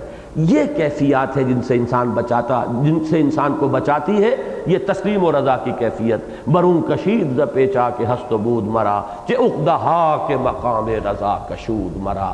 تو ان دونوں چیزوں کو ایک دوسرے میں گڑبڑ نہ کریں. جو شے آ رہی ہے، اب دیکھیے ایک پیاری مثال آج میرے ذہن میں آئی تھی. آپ نے لوور اینیملز کو دیکھا ہوگا، چھوٹے کیڑے مکوڑے. آپ اگر تنکا اس کو مارتے ہیں تو وہ تنکے کے اوپر حملہ کرتا ہے. اس کا ابھی جو وہ دماغی نظام ہے وہ اتنا نہیں ہے کہ وہ یہ سمجھے کہ یہ تنکا کوئی شے نہیں ہے، اصل میں تو وہ ہے جو تنکے کو ہلا رہا ہے. وہ نہیں جانتا، اس لیے کہ اس کا ابھی لیول بہت پست ہے، وہ تنکے ہی کو کاٹے گا. لیکن ذرا سانپ اور کتے پر، یہ اب ایوولوشن کی ہائر سٹیج پر آ گئی ہے. آپ لاٹھی ماریے، وہ سانپ لاٹھی پر نہیں آئے گا، آپ پر آئے گا. اسے معلوم ہے لاٹھی کوئی شے نہیں ہے، جس کے ہاتھ میں یہ لاٹھی ہے وہ ہے میرا دشمن. کتا جو ہے اس لاٹھی کے اوپر منہ نہیں مارے گا، وہ آپ کے اوپر آئے گا، اس لیے اسے معلوم ہے یہ لاٹھی کوئی شے نہیں، اصل لاٹھی والا ہے. اسی طرح سمجھ لیجئے اس کائنات میں ایک ہے بہت بڑا لاٹھی والا، اور یہ سب جو کچھ ہے ذرائع، وسائل و اسباب، یہ سب در حقیقت اس کے ہاتھ میں ہے. قبضہ قدرت جس کو ہم کہتے ہیں، اس کے قبضہ قدرت میں ہے یہ پورا سلسلہ اسباب و علل. لہذا فاعل حقیقی تو اس کے سوا کوئی نہیں، مؤثر حقیقی تو اس کے سوا کوئی نہیں. اور اس سے آپ کا رشتہ اگر دوستی کا قائم ہو گیا ہے تو تسلیم و رضا کہ ہر چہ ساقی ماریخت عین الطافس، نہ شبد نصیب دشمن کے شبد ہلاک تیغت، سر دوستاں سلامت کے تو خنجر آزمائی. یہ اس کا منطقی نتیجہ ہے. باقی یہ ہے کہ یہ اسباب جو دنیا کے ہیں درمیان کے، ظاہر بات ہے کہ لاٹھی ہی پر قیاس نہ کیجئے. ایک شخص نے آپ کو گولی ماری ہے، وہ قصاص قانون اس کا نظام اپنی جگہ پر رہے گا، اس کی نفی نہیں. اب آئیے دوسری بات، یہ میں نے عرض کیا جو کچھ وارد ہو رہا ہے اس کے اعتبار سے. اب دو پہلو، دو اعتبارات سے جو کچھ انسان سے صادر ہو رہا ہے، وہ صادر ہونے والے اعمال کے ضمن میں پہلی بات وَأَطِيعُوا اللَّهَ وَأَطِيعُوا الرَّسُولَ فَإِن تَوَلَّيْتُمْ فَإِنَّمَا عَلَىٰ رَسُولِنَا الْبَلَاغُ الْمُبِينُ. اور اطاعت کرو اللہ کی اور اطاعت کرو اس کے رسول کی صلی اللہ علیہ وسلم. اور اگر تم نے رخ موڑ لیا، اعراض کیا، انکار کیا، پیٹھ موڑ لی، تو جان لو اللہ کے ذمے، اللہ کے رسول کے ذمے سوائے صاف صاف پہنچا دینے کی اور کوئی ذمہ داری نہیں۔ وہ بری ذمہ ہو گیا ہے، اس نے بات تم تک پہنچا دی، اب تم جانو اور تمہارا رب، اب حساب کے کام اس نے لینا ہے۔ یہاں کیا بات آئی؟ اطاعت، اللہ کو مانا، رسول کو مانا تو اطاعت لازم۔ اب جو کچھ آپ کے اعضاء و جوارح سے صادر ہو وہ اللہ کے اور رسول کی اطاعت کے سانچے میں ڈھل کر صادر ہونا چاہیے۔ مجھے وہ شعر یاد آیا ہے، فانی کا ہے، بدایونی کا، کہ فانی تیرے عمل ہمتن جبر ہی سہی، سانچے میں اختیار کے ڈھالے ہوئے تو ہیں۔ میں اس کے برعکس بات کہہ رہا ہوں، اللہ نے ہمیں اختیار دیا ہے، اما شاکرم و اما کفورا، اللہ نے اختیار دیا ہے۔ ایک دعوت میں آپ کو شراب بھی پیش کی جا رہی ہے، آپ کے پاس چوائس ہے کہ آپ وہ نہ لیں اور کوئی آپ شربت منگا لیں، لیکن یہ چوائس آپ کا ہے۔ لیکن ایمان کا تقاضا کیا ہے؟ آپ کا یہ چوائس اللہ کی اطاعت کے اندر ڈھل جائے۔ اگر یہ ڈھلا نہیں ہے اطاعت کے اندر تو پھر ایمان کہاں ہے؟ دھوکہ ہے، فریب ہے، دعویٰ ہے، دعویٰ بلا دلیل ہے۔ ما آمن بالقرآن من استحل محارمہ، جس شخص نے قرآن کی حرام کردہ کسی شے کو حلال ٹھہرا لیا اس کا قرآن پر کوئی ایمان نہیں۔ کل امتی یدخلون الجنۃ الا من ابا، حضور نے فرمایا میری پوری امت جنت میں جائے گی سوائے اس کے جو خود انکار کر دے۔ قیل ومن ابا، سوال کیا حضور کون شخص انکار کرے گا؟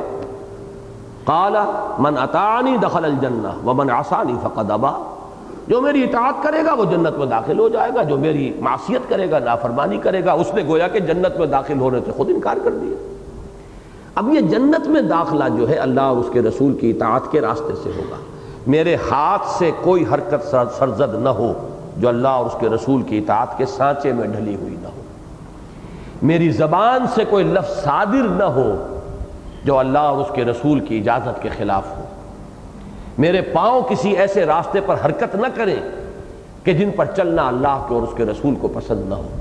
اگر میرا پورا وجود اس اطاعت کے سانچے میں نہیں ڈھلا تو اس کے معنی یہ ہے کہ ایمان کا ثمرہ، ایمان کا نتیجہ، ایمان کا لازمی اور منطقی جو تقاضا ہے وہ پورا نہیں ہوا۔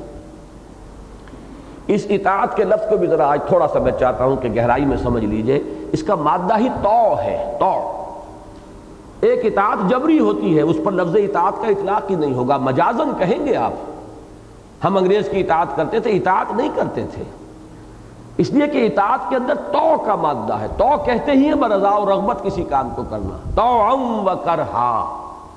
قرآن مجید میں آیا ہے نا، سورہ آل عمران میں آیت نمبر 83، وَلَهُ أَسْلَمَ مَنْ فِي السَّمَاوَاتِ وَالْأَرْضِ طَوْعًا وَكَرْهًا، جو کچھ آسمان اور زمین میں ہے اللہ کے سامنے سر اطاعت خم کیے ہوئے ہے، چاہے طوعاً یا کرہن، چاہے جبرن، چاہے اپنی خوشی سے اور اپنی مرضی سے۔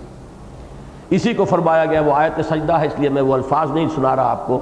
سورہ رعد میں فرمایا اللہ کے لیے سربسجود ہے ہر شے جو آسمانوں اور زمین میں ہے، طوعا و کرہا، چاہے دلی آمادگی سے اور چاہے مجبوری سے۔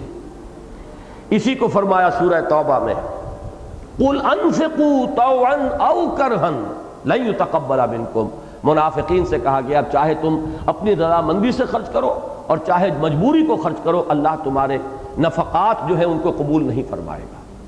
اور سب سے پیارا مضمون آیا ہے سورہ حامیم السجدہ میں آیت نمبر 11، اللہ نے آسمان اور زمین کو پیدا کر کے پھر فرمایا فَقَالَ لَهَا وَلِلْأَرْضِ ائْتِيَا طَوْعًا أَوْ كَرْهًا قَالَتَا أَتَيْنَا طَاعِينَ، اللہ نے فرمایا آسمان اور زمین سے حاضر ہو جاؤ، چاہے دلی آمادگی سے برضا و رغبت اور چاہے مجبوراً۔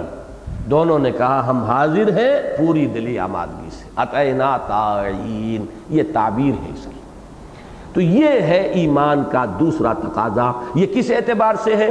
وہ اعمال جو ہمارے اعضاء اور جوارح سے صادر ہو رہے، اطاعت اسی میں ہوگی نا۔ ہمارے بھی بدن کا ایک حصہ وہ ہے جسے ہم فزیولوجی میں کہتے ہیں آٹونومس نروس سسٹم، وہ ہمارے اختیار میں نہیں ہے۔ میرے دل کی حرکت میرے اختیار میں نہیں ہے، میری عطلیوں کی حرکت میرے اختیار میں نہیں ہے، میرے بالوں کا یہ بڑھنا یہ میرے اختیار میں نہیں ہے۔ جہاں اختیار آ گیا ہے میں اس کو اٹھاؤں یا نہ اٹھاؤں، بس یہ دیکھنا ہوگا کہ یہ جائز ہے کہ ناجائز، میں یہ پیسہ لوں یا نہ لوں، جہاں میرا اختیار ہے وہاں اطاعت کا معاملہ آ جائے گا کہ آپ کا یہ اختیار، یوں کہیے، میں اس کے لیے یہ تعبیر کیا کرتا ہوں کہ اپنے اس اختیار کو اپنی مرضی سے اللہ کے قدموں میں ڈال دینا۔ اللہ کا دیا ہوا اختیار ہے، اللہ نے عطا کیا ہے، اللہ چاہتا تو ہمیں بالکل مجبور بنا دیتا، کوئی اختیار نہ دیتا، جیسے جمادات، نباتات، یہ سب مجبور ہیں، لیکن انسان کو اختیار دیا۔ اللہ کا عطا کردہ اختیار اپنی مرضی کو بروئے کار لا کر اس کے قدموں میں رکھ دیا جائے کہ ہم حاضر ہیں، جو تیری مرضی، جو تیرا حکم، جو تیرا فرمان، جو تو نے جائز کیا اس پر اکتفا کریں گے، جس کو تو نے ناجائز کہا اس کی طرف دیکھیں گے بھی نہیں۔ یہ جب ہے ایاک نعبد و ایاک نستعین، یہ گویا کہ ہم نے اللہ کا عطا کردہ اختیار اپنے اسی اختیار کو بروئے کار لاتے ہوئے خود اللہ کے حوالے کر دیا۔ سبمیشن، خود ہم نے اپنے آپ کو اللہ کے قدموں میں ڈال دیا، بچھا دیا اللہ کے سامنے کہ جو تیرا حکم ہم حاضر ہیں۔ اتینا طائعین، پروردگار ہم حاضر ہیں بالکل برضا و رغبت، اپنی دلی آمادگی کے ساتھ۔ یہ ایمان کا دوسرا نتیجہ ہوا، لیکن یہ کن چیزوں میں ہے جو ہم سے صادر ہو رہے ہیں۔ اب نمبر 3، یہ بھی وہ صادر ہونے والے اعمال میں نتیجہ ہے ایمان کا، اور وہ نتیجہ کیا ہے؟ توکل۔ توکل صرف اللہ پر۔ یہاں پھر وہی بات آئے گی، یہ عالم اسباب ہے، اللہ تعالیٰ نے یہاں کے پورے نظام کو اسباب و علل اور اس کے نتائج و عواقب، کاز اینڈ ایفیکٹ جسے آپ کہتے ہیں انگریزی میں، اس کے اندر جکڑا ہوا ہے۔ آپ پانی پیتے ہیں، پیاس بجھ جاتی ہے، گویا کہ پانی میں پیاس بجھانے کی تاثیر ہے۔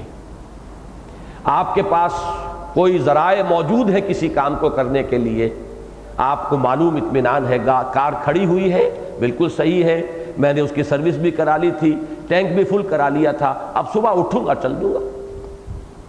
اسباب موجود ہیں، لیکن اگر وہ مسبب الاسباب نگاہ سے اوجھل ہو گیا، یہی محجوبیت ہے، نہیں چل سکتے جب تک کہ اللہ کا اذن نہ ہو، نہیں جا سکتے۔ لاکھ اسباب موجود ہوں، آپ کے ہاتھ میں سوکھا کاغذ ہے اور دیاسلائی ہے، لیکن اگر آپ کو یقین ہے کہ آپ اپنی مرضی سے اس آگ جس طرح چاہیں گے اس کاغذ کو جلا دیں گے، آپ اللہ سے دور ہو گئے، محجوب ہو گئے، آپ نے اللہ کی نفی کر دی، پھر تو سارا معاملہ اسباب و وسائل کا ہو گیا۔ مسبب الاسباب جو ہے وہ تو آؤٹ آف ڈسکشن، بحث سے خارج از بحث ہو گیا، اور وہ آنکھ اوجل پہاڑ اوجل، یہی تو ہے محجوبیت۔ ہم یہ سمجھتے ہیں کہ یہ سب سلسلہ اسباب و علل ہے، لہذا ہوتے ہوتے ہمارا پورا بھروسہ اور توکل جو ہے وہ اسباب و وسائل کے ساتھ جم جاتا۔ یہ ہے ایمان کی نفی۔ جان لو کچھ نہیں ہو سکتا، خواہ سارے اسباب جمع ہو، نہیں ہو سکتا جب تک اللہ نہیں چاہے گا، اور اللہ کو یہ قدرت حاصل ہے کہ کوئی اسباب نہ موجود ہو اور وہ نتیجہ برآمد کر دے۔ اگر یہ یقین نہیں ہے تو ایمان نہیں ہے، اور یہ ایک برننگ فیتھ، لیونگ فیتھ، ایک یقین، کنوکشن، لیونگ کنوکشن اگر نہیں ہے تو ایمان نہیں ہے۔ صورت ایمان ہے، شکل ایمان ہے، لفظ ایمان ہے، اقرار باللسان ہے، حقیقت ایمان نہیں ہے۔ حقیقت ایمان جو اللہ پر توکل، وہ اسباب و وسائل، یہاں بھی دیکھیے وہ دھوکہ نہ ہو جائے کہ اسباب و وسائل سے مستغنی ہو جائیں آپ، یہ بات غلط۔ اسباب و وسائل پر بھرپور محنت کرو، لیکن کبھی یہ نہ سمجھو کہ نتیجہ ان سے نکلے گا۔ نتیجہ وہ نکلے گا جو اللہ چاہے۔ اللہ چاہے تو بغیر اسباب کے نتیجہ پیدا کر دے، اور اللہ نہ چاہے تو سارے اسباب موجود ہو، نتیجہ برابر نہیں ہو۔ یہی بات سورہ کہف میں کہی گئی حضور سے، وَلَا تَقُولَنَّ لِشَيْءٍ إِنِّي فَاعِلٌ ذَلِكَ غَدًا إِلَّا أَن يَشَاءَ اللَّهُ، کبھی نہ کہنا کسی کام کے لیے کہ یہ میں کل ضرور کروں گا، مگر اس استثناء کے ساتھ کہ اگر اللہ نے چاہا۔ میں چاہتا ہوں، میرا ارادہ ہے، میں کرنا چاہتا ہوں، لیکن اللہ چاہے گا تو ہوگا۔ ہماری تہذیب اور ہمارے مجلسی جو ایکسپریشنز ہیں، ان میں جو یہ الفاظ آئیں، یہ ایمان کے مظہر ہیں، یہ ایمان کی علامت ہے۔ کوئی کام بندہ مومن نہیں کہتا مستقبل کے بارے میں انشاءاللہ کے بغیر، یہ میں کرنا چاہتا ہوں انشاءاللہ، یہ انشاءاللہ، ماشاءاللہ، الحمدللہ، سبحان اللہ، در حقیقت یہ ہمارے اس ایمان باللہ کی ایکسپریشنز ہیں جو مختلف کیفیات کے اندر آپ نے کوئی خوبصورت شے دیکھی، سبحان اللہ، شے کی تعریف نہیں کر رہے، شے میں خوبصورتی اللہ کی عطا کردہ ہے، خالق حقیقی وہ ہے، تو تعریف شے کی نہیں ہوگی، اللہ کی ہوگی۔ پانی پیا پیاس بجھی، پانی کی مدح نہیں، الحمدللہ، اللہ کی تاثیر ہے اس کے اندر ڈالی ہوئی۔ اللہ چاہے تو لاکھ پانی پیے چلے جائیں، اور استسقاء کے مرض میں ہوتا ہے پیے جاؤ پیاس نہیں بجھتی، پانی کی تاثیر تو ہے، آپ محروم ہو گئے۔ اسی لیے فرمایا ایک حدیث میں کہ ہر لقمہ جو انسان کے حلق سے نیچے اترتا ہے وہ اللہ سے اذن کا طالب ہوتا ہے کہ میں تیرے اس بندے کے حق میں غذا کا کام دوں، تقویت کا ذریعہ بنوں، یا زہر بن کر لگ جاؤں۔ اسی لیے میں نے وہ جملہ سنایا، لا فاعل فی الحقیقت ولا مؤثر الا اللہ، فی الحقیقت کوئی فاعل اور مؤثر حقیقی موجود نہیں سوائے اللہ کے۔ اب اس کا نتیجہ کیا نکلا؟ اللہ لا الہ الا ہو، اللہ وہ ہستی ہے جس کے سوا کوئی الہ نہیں۔ الہ کے لفظ کے اگرچہ یہ بڑی لمبی بحث ہے، اللہ الہ سے بنا ہے یا علیحدہ جامد کوئی شے ہے، یہ بحث لمبی ہے، میں اس میں اس وقت نہیں جا سکتا، وقت تیزی سے ختم ہو رہا ہے۔ لیکن اس کے جو مختلف آراء ہیں اس لفظ کے الہ کے مادے کے بارے میں، اس میں سب سے بڑی شے ہے علیہ الفصیل و الی امہ، علیہ یلہ، اس کے معنی کیا ہے کہ دودھ پیتا بچہ ہے کسی جانور کا، بکری کا بچہ، گھوڑی کا بچہ دودھ پیتا ہوا، ابھی دودھ پیتا ہے اپنی ماں کا، آپ نے اسے کہیں باندھا ہوا ہے رسے سے، رسہ جیسے ہی کھل جائے گا اس کا وہ دوڑتا ہے، لپکتا ہے اپنی ماں کے تھنوں کی طرف، ایسا تیر کی طرح جاتا ہے، یہ آپ کا مشاہدہ ہے۔ یہ ہے علیہ الفصیل الی امہ، اپنی حاجت روائی کے لیے، اپنی تکلیف کو رفع کرنے کے لیے، اپنی کسی مشکل کی کشائی کے لیے کسی کی طرف رجوع کرنا، یہ ہے علیہ یلہ کا اصل مفہوم، سب سے بنیادی۔ ویسے اس کے بڑے اونچے مفہوم بھی ہیں، جیسا کہ میں ابھی جو پہلے سوال جواب کی نشست ہو رہی تھی اس میں عرض کر رہا تھا، لیکن اس کو چھوڑ دیجئے۔ جو سب سے بنیادی ہے لا معبود الا اللہ، معبود وہی ہے کہ جو مشکل کشا ہے، حاجت روا ہے، جو روزی رساں ہے، جو ہماری تمام تکلیفوں کو رفع کرنے والا ہے، وہ ہے، اس کی طرف رجوع کرتے ہیں۔ تو اب ان تمام چیزوں میں انسان رجوع کرتا ہے، کیوں؟ کہ یہ امید ہوتی ہے کہ یہ میری ضرورت پوری کر سکتا ہے۔ تو جان لو کہ یہ مقام سوائے اللہ کے اور کسی کا نہیں، لا الہ الا اللہ۔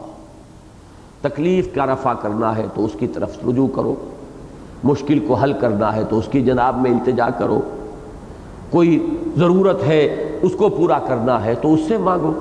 فرمایا کہ اگر جوتی باندھنے کا تسمہ بھی درکار ہے تو اللہ سے مانگو، کیوں کسی اور کے آگے ہاتھ پھیلاتے ہو؟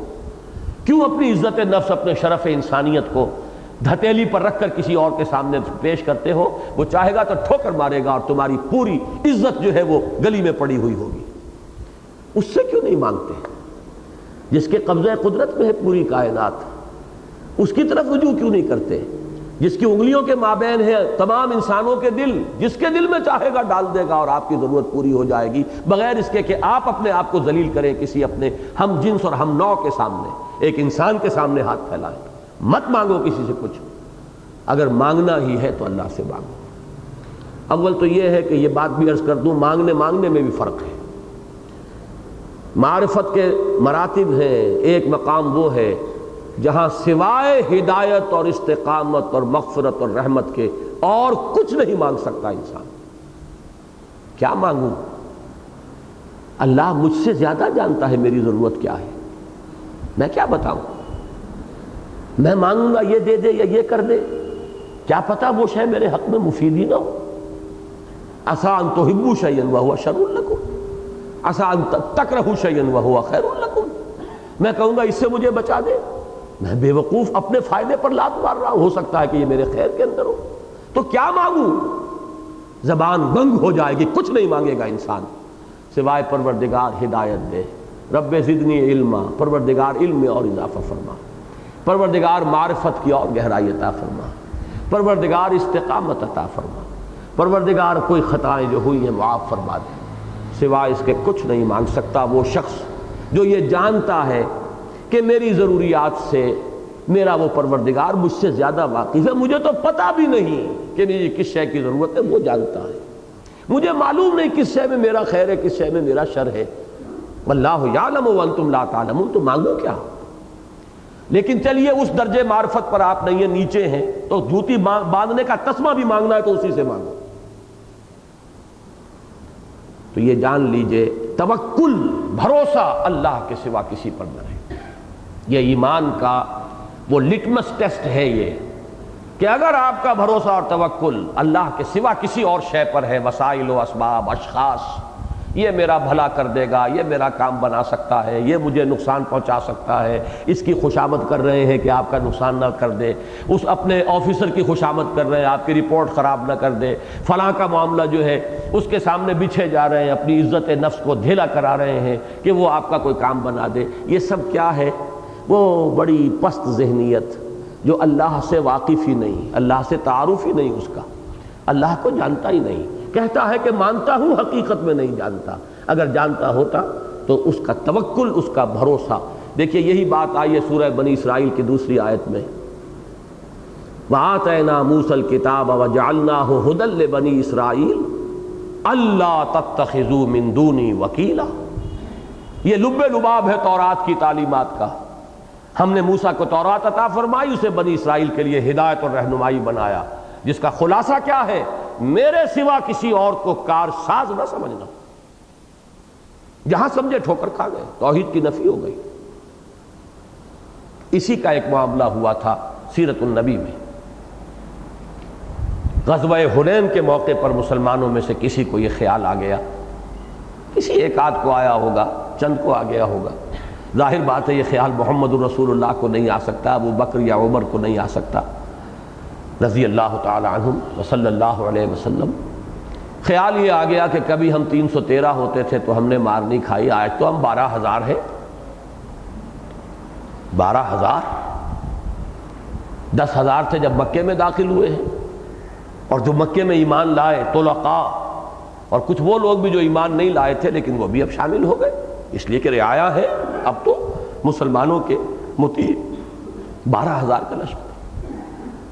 لیکن کیا ہوا؟ وَيَوْمَ حُنَيْنٍ إِذْ أَعْجَبَتْكُمْ كَثْرَتُكُمْ، یاد کرو ذرا حنین کے دن کو جب کہ تمہیں اپنی کثرت پر ناز ہو گیا تھا، وسائل و اسباب پر۔ نتیجہ کیا نکلا؟ زمین اپنی تمام وسعتوں کے باوجود تم پر تنگ ہو گئی۔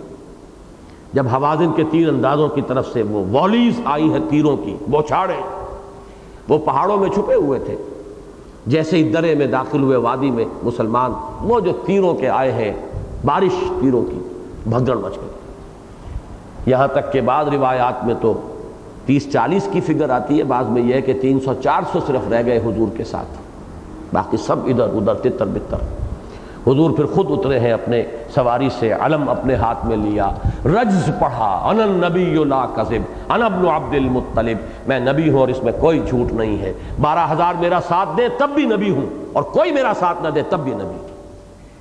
میری نبوت جو ہے وہ کسی کثرت و قلت کے اوپر اس کا دار و مدار نہیں، اور میں میدان میں موجود ہوں۔ پھر آپ نے پکارا، الی عباد اللہ، الی یا اصحاب البدر، الی یا اصحاب الشجرہ، اے وہ لوگوں جنہوں نے مجھ سے بیعت کی تھی درخت کے نیچے، کہاں جا رہے ہو؟ آؤ لپکو میری طرف۔ اے وہ لوگوں جو بدر میں میرے ساتھ تھے، کہاں ہو؟ آؤ میری طرف۔ پھر لوگ جمع ہوئے، لیکن اللہ نے ایک نقشہ دکھا دیا کہ وسائل و اسباب پر تمہارا تکیہ۔ لیکن اس میں بھی جیسے میں نے اس میں عرض کیا تھا کہ جو کچھ وارد ہو رہا ہے اس میں مشیت اذن اور اذن رب کو دیکھو، لیکن اس کا یہ مطلب نہیں کہ درمیانی سلسلوں کی نفی کر دو۔ مجرم جو ہے ان کے جرم کی سزا دی جائے گی، انتقام ہوگا، قصاص ہوگا، بدلہ ہوگا، سب نظام وہ دنیا کا رہے گا، لیکن جان لو کہ کوئی شے نہیں آ سکتی تھی اگر اذن رب نہ ہوتا۔ اسی طریقے سے کوئی کام نہیں ہو سکتا جب تک اللہ نہ چاہے، چاہے کتنے ہی اسباب و وسائل ہو جائیں، اور اللہ قادر مطلق ہے، وہ محتاج نہیں ہے اسباب و وسائل کا، وہ جب چاہے بغیر اسباب و وسائل کے نتیجہ برآمد کر دے، لیکن اس کے یہ معنی نہیں ہے کہ آپ اسباب سے مستغنی ہو جائیں۔ اعدوا لهم ما استطعتم، اپنے حد امکان تک کوشش کرو اسباب و وسائل فراہم کرو۔ اس لیے کہ یہ دنیا اللہ نے بنائی ہے اسباب و وسائل کے ساتھ، اگرچہ وہ خود ان اسباب و وسائل کا قیدی نہیں ہو گیا ہے معاذ اللہ، اس کے ہاتھ بند نہیں گئے ہیں، لیکن یہ کہ دنیا کا نظام اس نے عام طور پر انہی اسباب و وسائل کے ساتھ وابستہ کیا ہے۔ جب چاہے وہ اسباب و وسائل کے سلسلے کو توڑ کر اور پھوڑ کر اپنی مشیت خصوصی کو ظاہر کر دے، یہ اس کا اختیار ہر وقت موجود ہے، لیکن یہ کہ عام طور پر اور ہر روز وہ ایسا نہیں کرتا۔ اگر ایسا کرتا تو no science could be possible, science تو ہو ہی نہیں سکتی تھی۔ یہ قوانین طبیعیات، ان کی یہ ساری دریافت اور ان کے یہ استعمالات اور ایکسپلائٹیشن، یہ سب اس کا مطلب یہ ہے کہ جنرلی جو رول ہے وہ یہی ہے کہ اسباب و وسائل کے ساتھ یہ کائنات چل رہی ہے۔ اسی سے ہم دھوکہ کھا جاتے ہیں، اللہ کو معطل کر کے بٹھا دیتے ہیں ایک طرف، اور اسباب و وسائل ہی پر بھروسہ اور اسباب و وسائل ہی کے ساتھ وابستہ، اور تمام چیزوں کو بھی انہی کی طرف منسوب کر دیتے ہیں۔ ذہن میں رکھیے اللہ کو، جو کچھ آ رہا ہے مسبب الاسباب کو دیکھ لیجئے کہ مشیت اس کی ہے، چاہے کسی ذریعے سے آیا ہو۔ دیکھیے ایک عجیب بات اور بتا دوں آپ کو میں، قرآن مجید میں فتنے کی 3 نسبتیں آئی ہیں۔ ابو جہل مار رہا ہے حضرت سمیہ کو، حضرت یاسر کو، یہ بھی کہا کہ ابو جہل نے فتنے میں ڈالا، ان الذین فتنوا المؤمنین والمؤمنات ثم لم یتوبوا، بے شک وہ لوگ کہ جو اہل ایمان مردوں اور عورتوں کو فتنے میں ڈالتے ہیں۔ لیکن فتنہ اصلاً کس کی طرف سے؟ اللہ کی طرف سے۔ اللہ چاہے تو ابھی ابو جہل کا ہاتھ شل ہو جائے، ابو جہل کے ہاتھ کٹ جائے، کچھ نہ کر سکے وہ۔ یہ اذن تو اسے اللہ کی طرف سے ملا ہوا ہے کہ میرے بندے کو آزما لو جتنا آزمانا ہے، ٹھوک بجا کر دیکھ لو، اس کے صبر اور استقامت کا امتحان لے لو جتنا لینا ہے۔ لہذا فتنے کی نسبت اللہ کی طرف سے ہے۔ وَمِنَ النَّاسِ مَن يَقُولُ آمَنَّا بِاللَّهِ فَإِذَا أُوذِيَ فِي اللَّهِ جَعَلَ فِتْنَةَ النَّاسِ كَعَذَابِ اللَّهِ، اور اس میں فرمایا فَتَنَّا وَلَقَدْ فَتَنَّا الَّذِينَ مِن قَبْلِهِمْ فَلَيَعْلَمَنَّ اللَّهُ الَّذِينَ آمَنُوا وَلَيَعْلَمَنَّ الْمُنَافِقِينَ۔ ہم نے تو ہمیشہ آزمایا، ہوا ہی نہیں کہ آزمائے نا، فتنہ ہم نے آزمایا۔ نمبر 2 فتنہ ان کا ہے، فتنۃ الناس، جو لوگ آزما رہے ہیں۔ اور آخری بات کیا ہے جو سورہ حدید میں ہم پڑھ چکے، فتنے میں تو تم اپنے آپ کو خود ڈالتے ہو، وَلَٰكِنَّكُمْ فَتَنْتُمْ أَنفُسَكُمْ۔ اگر تمہیں جان کی محبت زیادہ ہو گئی اللہ کی محبت سے، مال کی محبت زیادہ ہو گئی اللہ کی محبت سے، اولاد کی محبت زیادہ ہو گئی اللہ کی محبت سے، تم نے خود اپنے آپ کو اپنے ہاتھوں فتنے میں ڈالا۔ اب فتنتم انفسکم، فتنہ ہم نے فتنے میں ڈالا، اور فتنے میں ڈالنے والے وہ لوگ، ان الذین فتنوا المؤمنین والمؤمنات ثم لم یتوبوا فلہم عذاب جہنم ولہم عذاب الحریق۔ ایک ہی لفظ فتنہ ہے، نسبتیں 3 ہیں۔ تو یہ ہے اصل میں وہ جو کچھ وارد ہو رہا ہے، اس کے بھی 2 کمپوننٹس۔ جو صادر ہو رہا ہے وہ ایک طرف تو اللہ کے اور رسول کی اطاعت کے سانچے میں ڈھل کر ہو، اور نمبر 2 محنت مشقت اپنی جگہ ہو، توکل اللہ کے سوا کسی شے پر نہ ہو۔ اللہ لا الہ الا ہو وعلی اللہ فلیتوکل المؤمنون، اور اللہ ہی پر توکل کرنا چاہیے اہل ایمان کو، بھروسہ کسی اور شے پہ نہیں۔ تکیہ، اعتماد، دار و مدار، انحصار، یہ اللہ کے سوا کسی اور شے پر ہو گیا تو یہی تو ہے شرک، یہی کفر۔ بتوں سے تجھ کو امیدیں، خدا سے نومیدی، مجھے بتا تو صحیح اور کافری کیا ہے۔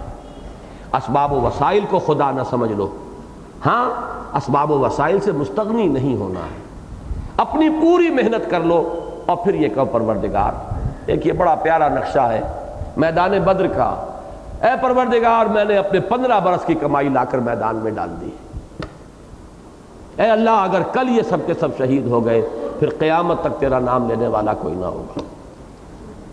لیکن وہ کمائی ڈال دی لا کر میدان میں۔ جب تک یہ نہیں ہے محنت اور اپنی کمائی، اپنی سعی، وہ سب کو لا کے اللہ کی راہ میں نہ ڈال دو تو اللہ تعالیٰ کی نصرت نہیں آتی۔ اسی کا ایک واقعہ آتا ہے کہ ایک بدو آئے حضور سے ملنے کے لیے، صحابی، انہوں نے مسجد کے باہر اپنی اونٹنی کو کھلا چھوڑ دیا، مسجد میں داخل ہو گئے۔ حضور نے پوچھا تم نے اب اس کا گھٹنا باندھا کیوں نہیں؟ عرب کا دستور یہ تھا کہ ایک ٹانگ کو اٹھا کے اس کا گھٹنا کس دیا تو 3 ٹانگوں پر اب اونٹ کھڑا ہے، تو دوڑ تو نہیں سکتا، پھدک سکتا ہے، تو پھدک کر ادھر ادھر کچھ وہ اپنا وہ ہاتھ پاؤں بھی چلاتا رہے، اور کچھ کہیں کوئی شے ہو، کوئی درخت ورخت ہو تو اس سے وہ پتے بھی کھا لے گا، لیکن دوڑ نہیں سکتا، رہے گا کسی ایک لمٹ کے اندر۔ یہ کہلاتا تھا، اس کو اعقال کہتے تھے۔ اور اعقال جو رسی بندھی ہوتی تھی اربوں کے سر پر، وہ حقیقت میں وہ رسی ہوتی تھی کہ بدو جب اونٹ پر سوار ہوگا تو وہ رسی جو ہے اس اونٹ کے گھٹنے میں سے کھولے گا، اپنے سر پر باندھ لے گا، اور جب اونٹ سے اترے گا سر پر سے اتارے گا اور وہ اس سے اس کا گھٹنا باندھ دے گا۔ یہ اعقال کہلاتا تھا، جو اب بڑے سنہری اور بڑے قیمتی اور بڑے عالی شان اور جو سونے کے بنے ہوئے اعقال ہے، اصل میں یادگار ہے اس بدوانہ تہذیب کا وہ جو رسہ تھا کہ جو سر کے گرد اس نے باندھ لیا، کہاں لیے پھرے گا، وہ سر پہ اس نے اس کو دو بل دیا اور ٹانگ دیا۔ تو حضور نے پوچھا کہ تم نے اس اپنے اونٹنی کے گھٹنے کو کیوں نہیں باندھا؟ انہوں نے عرض کیا حضور میں نے اللہ پر توکل کیا۔ فرمایا نہیں، غلط کیا تم نے، اعقلھا ثم توکل، جاؤ رسی باندھو پھر توکل کرو۔ تمہاری رسی اسے نہیں بچا سکتی، اس کی حفاظت نہیں کر سکتی، محافظ اللہ ہے، لیکن جو سلسلہ اسباب میں جو چیز تمہارے ہاتھ میں ہے اس کو ترک کر دینا، یہ در حقیقت توکل، اسلامی توکل کا تقاضا نہیں ہے۔ بھرپور محنت، پوری کوشش، پوری جد و جہد، اپنی پلاننگ بھی کرنی ہوگی تو اسباب و وسائل کو دیکھ کر کرنی ہوگی، لیکن کبھی بھی اسباب و وسائل کے اوپر تکیہ نہیں ہوگا، بھروسہ نہیں ہوگا۔ تکیہ اور بھروسہ صرف اللہ کی ذات ہے۔ یہ ہیں وہ تین چیزیں جو ایک انڈیویجول کی حیثیت سے ایمان کے نتیجے میں انسان کے، اب یہ میں کہوں گا زاویہ نگاہ اور طرز عمل، اس میں تبدیلی آنی چاہیے۔ دو لفظوں کے جوڑے جمع کر لیجئے، تسلیم و رضا، اطاعت و انقیاد، اور توکل و تفویض۔ تفویض کیا ہے؟ اپنے معاملے کو اللہ کے حوالے کر دو۔ وَأُفَوِّضُ أَمْرِي إِلَى اللَّهِ إِنَّ اللَّهَ بَصِيرٌ بِالْعِبَادِ۔ سپردم بے تو مایہ خیش را، تو دانی حساب کم و بیش را۔ پروردگار تجھ سے کیا مانگوں اور کیا درخواست کروں، تو جانتا ہے، میرے کم و بیش سے تو واقف، میری ضروریات سے تو آگاہ، میری مصلحتوں کو مجھ سے بڑھ کر جاننے والا۔ ایک بڑا پیارا شعر ہے فارسی کا، کار ساز ماں بفکر کار ماں، میرا کارساز خود میرے کام میں لگا ہوا ہے، پورے کر رہا ہے۔ فکر ماں در کار ماں آزار ماں، میں جب اپنے کام کے بارے میں خود لگتا ہوں، غور و فکر کرتا ہوں تو غلطی کا امکان ہے نا، آزار اپنے سر پہ ڈال لیتا ہوں۔ اللہ کے حوالے کر کے اس سے زیادہ میرے لیے محفوظ جگہ کون سی ہے کہ جس کے فیصلے میں غلطی کا امکان ہی نہیں، اس کے حوالے کرو۔ یہ تفویض ہے، تفویض الامر الی اللہ۔ پروردگار افوض امری الی اللہ ان اللہ بصیر بالعباد، سپردم بے تو مایہ خیش را، تو دانی حساب کم و بیش را۔ تو یہ 6 الفاظ آپ نے نوٹ کیے۔ نمبر 1 تسلیم و رضا، بروں کشید ز پیچا کہ ہست و بود مرا، چہ اقدہا کے مقام رضا کشود مرا، ومن یؤمن باللہ یہد قلبہ۔ نمبر 2 جوڑا کیا ہے؟ اطاعت و انقیاد، جو بھی ہو اللہ اور اس کے رسول کے سانچے کی اطاعت کے سانچے میں ڈھل کر صادر ہو، جو عمل بھی مجھ سے صادر ہو، ہاتھ سے، پاؤں سے، زبان سے۔ نمبر 3 توکل، جو بھی کچھ کروں اس میں بھروسہ صرف اللہ کی ذات پر۔ اب دیکھیے اس کے بعد میں نے عرض کیا تھا اس ایک فرد کو اب آپ ویژولائز کیجئے، اس دنیا میں، معاشرے میں وہ رہتا ہے، اور 2 چیزیں ہیں کہ جن سے اس کا تعلق ہے۔ ایک ہے علائق دنیاوی، ایک ہے مال و اسباب دنیاوی۔ یہ دونوں پر پہلے بھی کئی مرتبہ گفتگو ہوئی ہے، اور سورہ توبہ کی آیت نمبر 24 کے حوالے سے اور علامہ اقبال کے ایک شعر کے حوالے سے یہ بات کئی دفعہ آ چکی ہے۔ آج ذرا اس بحث میں اس کو نوٹ، یہ کس پیارے انداز میں فرمایا، یا ایھا الذین آمنوا ان من ازواجکم و اولادکم عدوا لکم فاحذروہم۔ اہل ایمان، یقیناً تمہاری بیویوں اور تمہاری اولاد میں سے یا میں، یہ میں بعد میں بیان کروں گا، دونوں ترجمے ممکن ہیں، تمہارے دشمن ہیں، بس ان سے بچ کر رہو۔ پہلے اس کا مسئلہ سمجھ لیجئے۔ اللہ تعالیٰ نے اس تمدن کے نظام کو چلانے کے لیے محبتوں کی چاشنی رکھ دی ہے۔ یہ محبتوں کی چاشنی نہ ہو تو تمدن چلے ہی نہ. اولاد کی محبت نہ ہو تو والدین اپنا پیٹ کاٹیں گے انہیں کھلانے کے لیے، اپنا آرام حرام کریں گے ان کو پالنے پوسنے کے لیے. وہ ایسی چاشنی ہے اس میں لگے ہوئے، راتوں کی نیند حرام ہو رہی ہے، اپنا پیٹ کاٹ رہے ہیں، ان کو کھلا رہے ہیں. اپنے تن کے اوپر اچھا کپڑا ہو یا نہ ہو بچوں کو کپڑے اچھے بنا کے دینے. یہ محبت کی چاشنی ہے. بیوی اور شوہر کے درمیان وہ محبت اور مودت، بینکم المودۃ، یہ مودت اللہ نے رکھی ہے. کتنی مودت باہمی. یہ نہ ہو تو کیسے نظام چلے گا گھر کا، یہ خاندان کا پورا نظام. لہذا یہ محبتیں جو ہیں یہ فطری ہیں، یہ محبتیں طبعی ہیں، اور یہ محبتیں فی الاصل فی نفس ہی بری نہیں ہیں، لیکن خطرہ ہے در حقیقت یہی محبتیں حد اعتدال سے تجاوز کرتی ہیں تو آپ کی عاقبت کی بربادی کا ان سے بڑا ذریعہ اور کوئی ہے ہی نہیں. بچوں کو اچھے سے اچھا کھلانا پہنانا ہے، حلال سے نہیں تو حرام سے. مارے گئے کہ نہیں؟ بیویوں کی فرمائشیں ہیں کہ جو پوری کرنی ہے جائز سے نہیں تو ناجائز سے. ہلاک ہو گئے، برباد ہو گئے. یہ محبت نہیں ہو رہی، یہ عداوت ہو رہی ہے، یہ دشمنی ہے.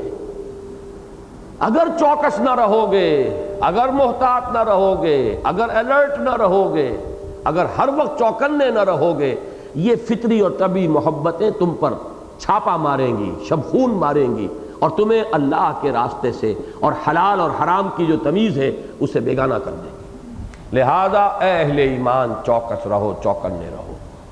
یہی محبتیں تمہارے لیے ریڈ سگنلز ہیں، یہ خطرے کی علامتیں، نشانات ہیں. ان من ازواجکم واولادکم عدوا لکم فاحذروہ. کس قدر کلیئر لفظ استعمال ہے، تمہارے دشمن. اچھا من کو سمجھ لیجئے، یہ من دو طرح کا ہو سکتا ہے. من تبعیضیہ، بعض، یعنی تمہاری بیویوں اور اولاد میں سے بعض. یہ بھی صحیح ہے، سب بیویاں اور سب اولاد جو ہے وہ دشمن نہیں ہوتی. خدیجہ الکبریٰ رضی اللہ تعالی عنہا دشمن نہیں تھی. اسی طریقے سے حضرت ابراہیم کے بیٹے ان کے دشمن نہیں تھے. حضرت اسماعیل نے تو سر تسلیم خم ہے، گردن ڈال دی ہے. فلما اسلما وتلہ للجبین. لیکن یہ کہ بعض ہوتے ہیں تو من تبعیضیہ یہ بھی صحیح ہے. اور من جو ہے بیانیہ، جیسے کہتے ہیں عربی زبان میں للامیر من اولادہ جند. امیر جو ہے اس کی تو اولاد ہی میں سے ایک لشکر ہے، اتنی اولاد ہے کہ وہ لشکر بن گئی. من اولادہ جند، یہ من بیانیہ ہے. اس اعتبار سے بھی بات صحیح ہے. پوٹینشل ڈینجر ہر شخص کے لیے ہر وقت موجود ہے. If you don't keep on guard, اگر اپنی حفاظت کے لیے چوکس اور چوکنے نہیں رہو گے، پتہ نہیں کس وقت یہ طبعی محبت جو ہے تمہارے قدموں کو ہلا دے. لہذا یہ من تبعیضیہ بھی صحیح ہے اور من بیانیہ بھی صحیح ہے. یا ایھا الذین آمنوا ان من ازواجکم واولادکم عدوا لکم فاحذروہم. حذر کہتے ہیں بچاؤ کو، بچ کر رہو. بی آن دی گارڈ، حفاظت کرو اپنی. کہیں ایسا نہ ہو کہ تمہاری غفلت اور تمہاری بے خبری کے اندر غیر شعوری طور پر یہ محبتیں جو ہیں تمہیں راہ حق سے منحرف کر دیں. ان من ازواجکم واولادکم عدوا لکم فاحذروہم. لیکن اس میں توازن کا کمال یہ ہے، جیسے میں نے عرض کیا تھا یہ محبت اللہ نے رکھی ہے اور اللہ چاہتا ہے کہ یہ محبتیں رہیں. اللہ تعالیٰ گھر کی زندگی کے اندر چاہتا ہے محبت کی چاشنی ہو. صرف یہ کہ حد اعتدال سے تجاوز نہ کرنے دو، اللہ اور اس کے رسول اور اللہ کی راہ میں جہاد کی محبت سے بالا تر نہ ہو جائیں. قل ان کان آباؤکم وابناؤکم واخوانکم وازواجکم وعشیرتکم واموال اقترفتموها وتجارۃ تخشون کسادها ومساکن ترضونها احب الیکم من اللہ ورسولہ وجہاد فی سبیلہ فتربصوا حتی یاتی اللہ بامرہ واللہ لا یہدی القوم الفاسقین. ان 5 محبتیں اور 3 محبتیں مال و اسباب دنیاوی کی، انہیں اللہ اور اس کے رسول کی محبت، اللہ کی راہ میں جہاد کی محبت سے نیچے نیچے رکھو. یہ ہے ہدایت، یہ ہے توحید. اور بالا تر ہو گئی یہی کفر، یہی شرک، یہی گمراہی، یہی بربادی، یہی گویا کہ تمہاری عاقبت کی تباہی. لیکن گھر کی زندگی میں دیکھیے 3 الفاظ آئے ہیں اب بیلنس کرنے کے لیے وَإِن تَعْفُوا وَتَصْفَحُوا وَتَغْفِرُوا، اگر تم معاف کرتے رہو اور چشم پوشی سے کام لو اور ڈھانپتے رہو، کور کرتے رہو، یہ میں ابھی وضاحت کر دوں گا، 3 الفاظ۔ اعفاء کے معنی ہے رسی ڈھیلی کرنا، چھوڑ دینا، ہر وقت جو ہے کسے رکھنا نہیں ہے، ہر وقت کی روک ٹوک نہیں ہے، کوئی ڈھیل بھی دو، معاف بھی کرو۔ اعفاء کے معنی اب یہاں نوٹ کر لیجئے، اعف اللحا، داڑھی بڑھاؤ، داڑھی کو چھوڑ دو، داڑھی کو چلنے دو۔ عفو کے معنی یہی ہے، روک ٹوک نہ ہو، چلنے دو۔ وَإِن تَعْفُوا، اگر تم معاف کرتے رہو، ڈھیل دیتے رہو۔ وَتَصْفَحُوا، صفحہ کہتے ہیں، یہ صفحہ ہے، ایک ورق ہے، 2 صفحے ہیں، یہ صفحہ ایک رخ کو کہتے ہیں۔ صفحہ جمیل اس کو کہتے ہیں کہ انسان نے دیکھا کہ بیٹا یہ غلط حرکت کر رہا ہے، ذرا اپنا رخ موڑ لیا، دیکھا ہی نہیں، یعنی دیکھے کو اندیکھا کر دیا۔ چشم پوشی اسے کہتے ہیں، آپ چشم پوشی سے کام لو، گویا کہ آپ نے دیکھا ہی نہیں۔ 10 دفعہ آپ نے ٹوکا ہے تو کچھ مرتبہ ٹوکیے نہیں، ورنہ ڈھیٹ ہو جائے گا، اور یہ ڈھٹائی جو ہے یہ پھر آئندہ اصلاح کے راستے میں رکاوٹ بن جائے گی۔ یہ ہے فصفحوا الصفح الجمیل، یہ صفح جمیل ہے، ایسے ہو جانا جیسے دیکھا ہی نہیں، یہ چشم پوشی۔ اور تیسرا ہے وَتَغْفِرُوا، غفر کہتے ہیں ڈھانپ لینے کو، مغفر کہتے ہیں خود کو جو سر کو ڈھانپ لیتا ہے اور سر کو بچاتا ہے بولٹ سے یا تلوار کے وار سے، وہ مغفر ہے۔ تو غفر کے معنی ڈھانپ لینا، کسی کی خطا کی پردہ پوشی کرنا، پردہ پوشی صحیح ترین لفظ ہے مغفرت کے لیے۔ اب یہ 3 الفاظ کتنے ایک دوسرے سے قریب قریب ہیں، ان کو لائے کہ یہ جو گھر کی جو ذمہ داری ہے، بیوی اور بچوں کی تربیت، اس میں یقیناً سختی کی بھی ضرورت ہے لیکن نرمی کی بھی ضرورت ہے۔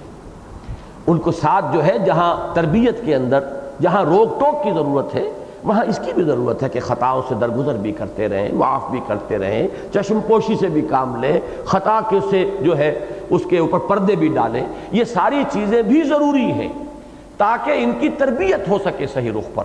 اب دیکھیے یہ ہے وہ بیلنس، اس کے لیے میں کہا کرتا ہوں کہ قرآن مجید کے بعض مقامات پر آ کر تو انسان گھٹنے ٹیک کر یہ کہنے پر مجبور ہے کہ انسان کا کلام نہیں ہو سکتا۔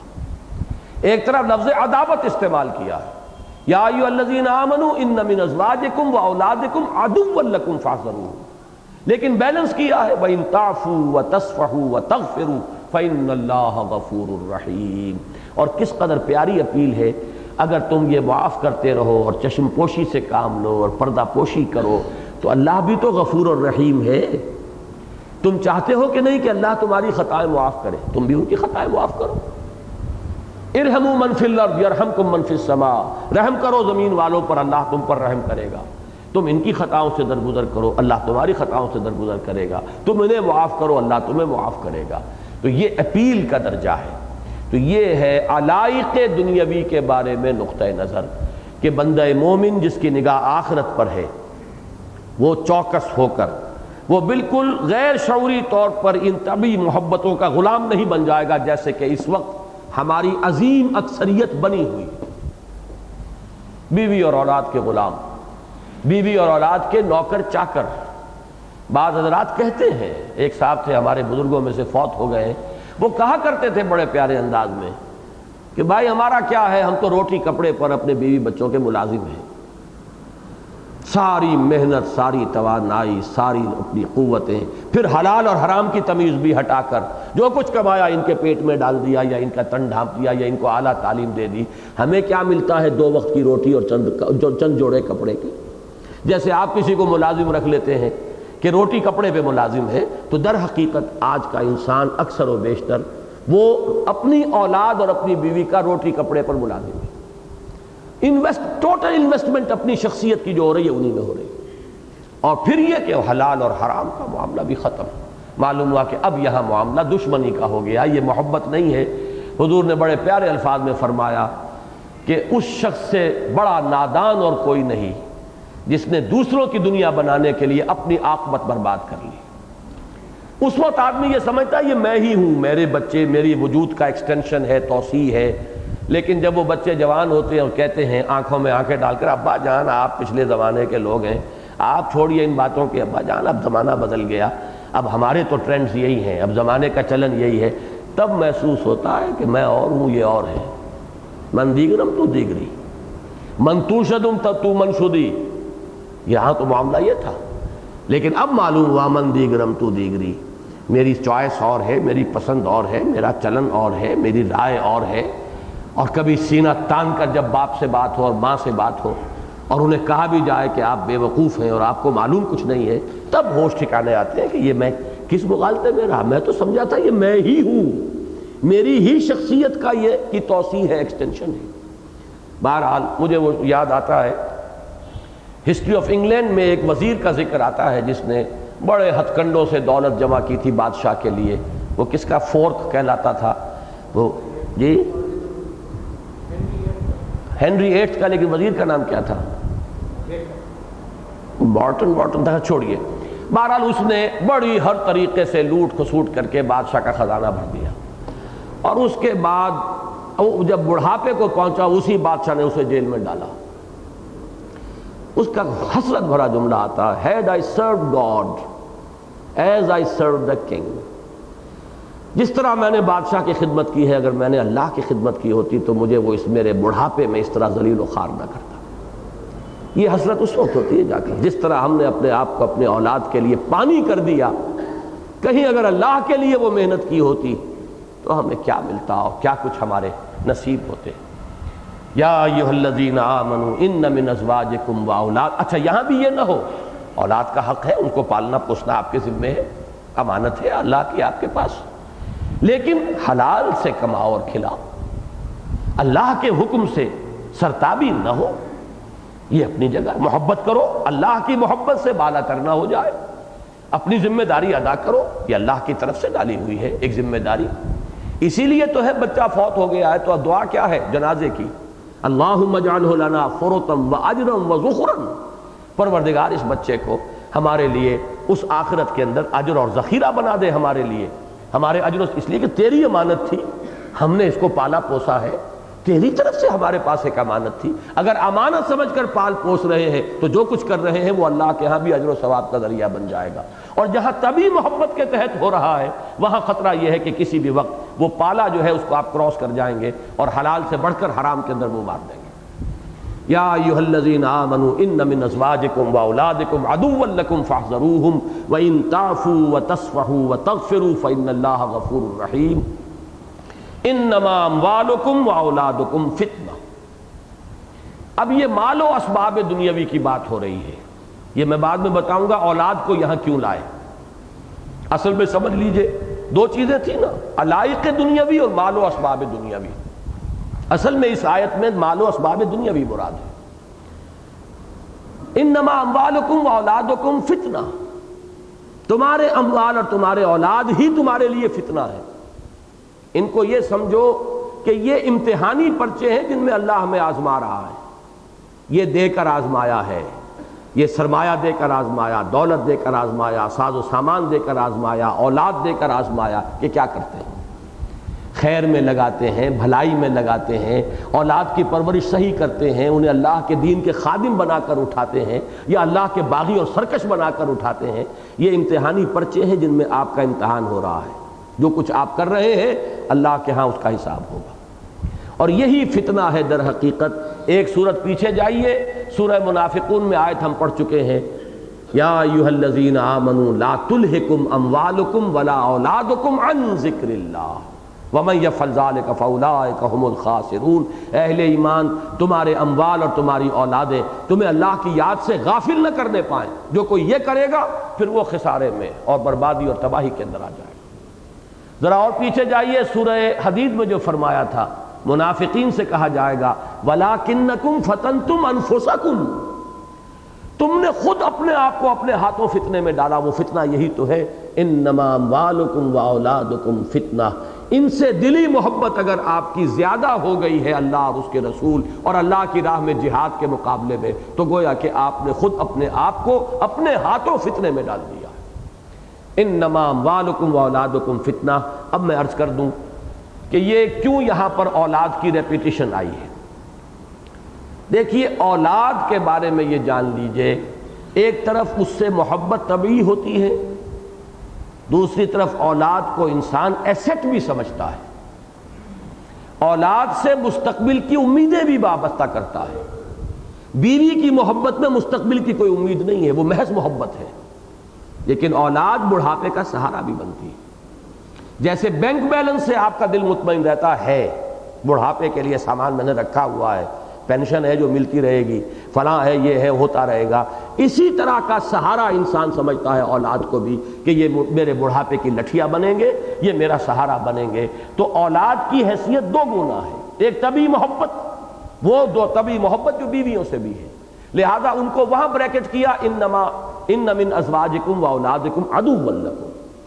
دوسرے یہ مال کے ساتھ بریکٹ ہوئے کہ یہ اس سے امیدیں وابستہ ہوتی ہیں، ان کو سہارا آدمی سمجھتا ہے، ان کو اپنے فیوچر کے لیے ایسٹ سمجھتا ہے، لہذا ان کو اس اعتبار سے بریکٹ کر دیا دوبارہ مال کے ساتھ۔ انما اموالکم و اولادکم فتنہ۔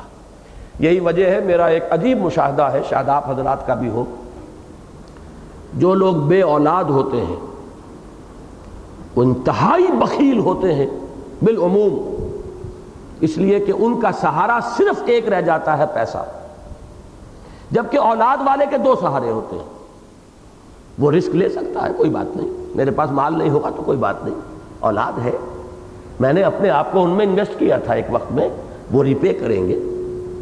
لیکن جہاں اولاد نہیں ہوتی، اکثر و بیشتر میں نے دیکھا انتہائی بخیل، پیسے سے انتہائی محبت کرنے والے، اس لیے کہ ان کے یہ دونوں سہارے جو ہیں وہ ایک میں آ کر چونکہ مرتکز ہو گئے، لہذا وہاں اس کی شدت بہت گہری ہوتی ہے۔ انما اموالکم و اولادکم فتنہ۔ اب دیکھیے یہاں ایک لفظ آیا ہے بڑا عجیب، واللہ عندہ اجر عظیم۔ اللہ ہی ہے جس کے پاس ہے بہت بڑا اجر۔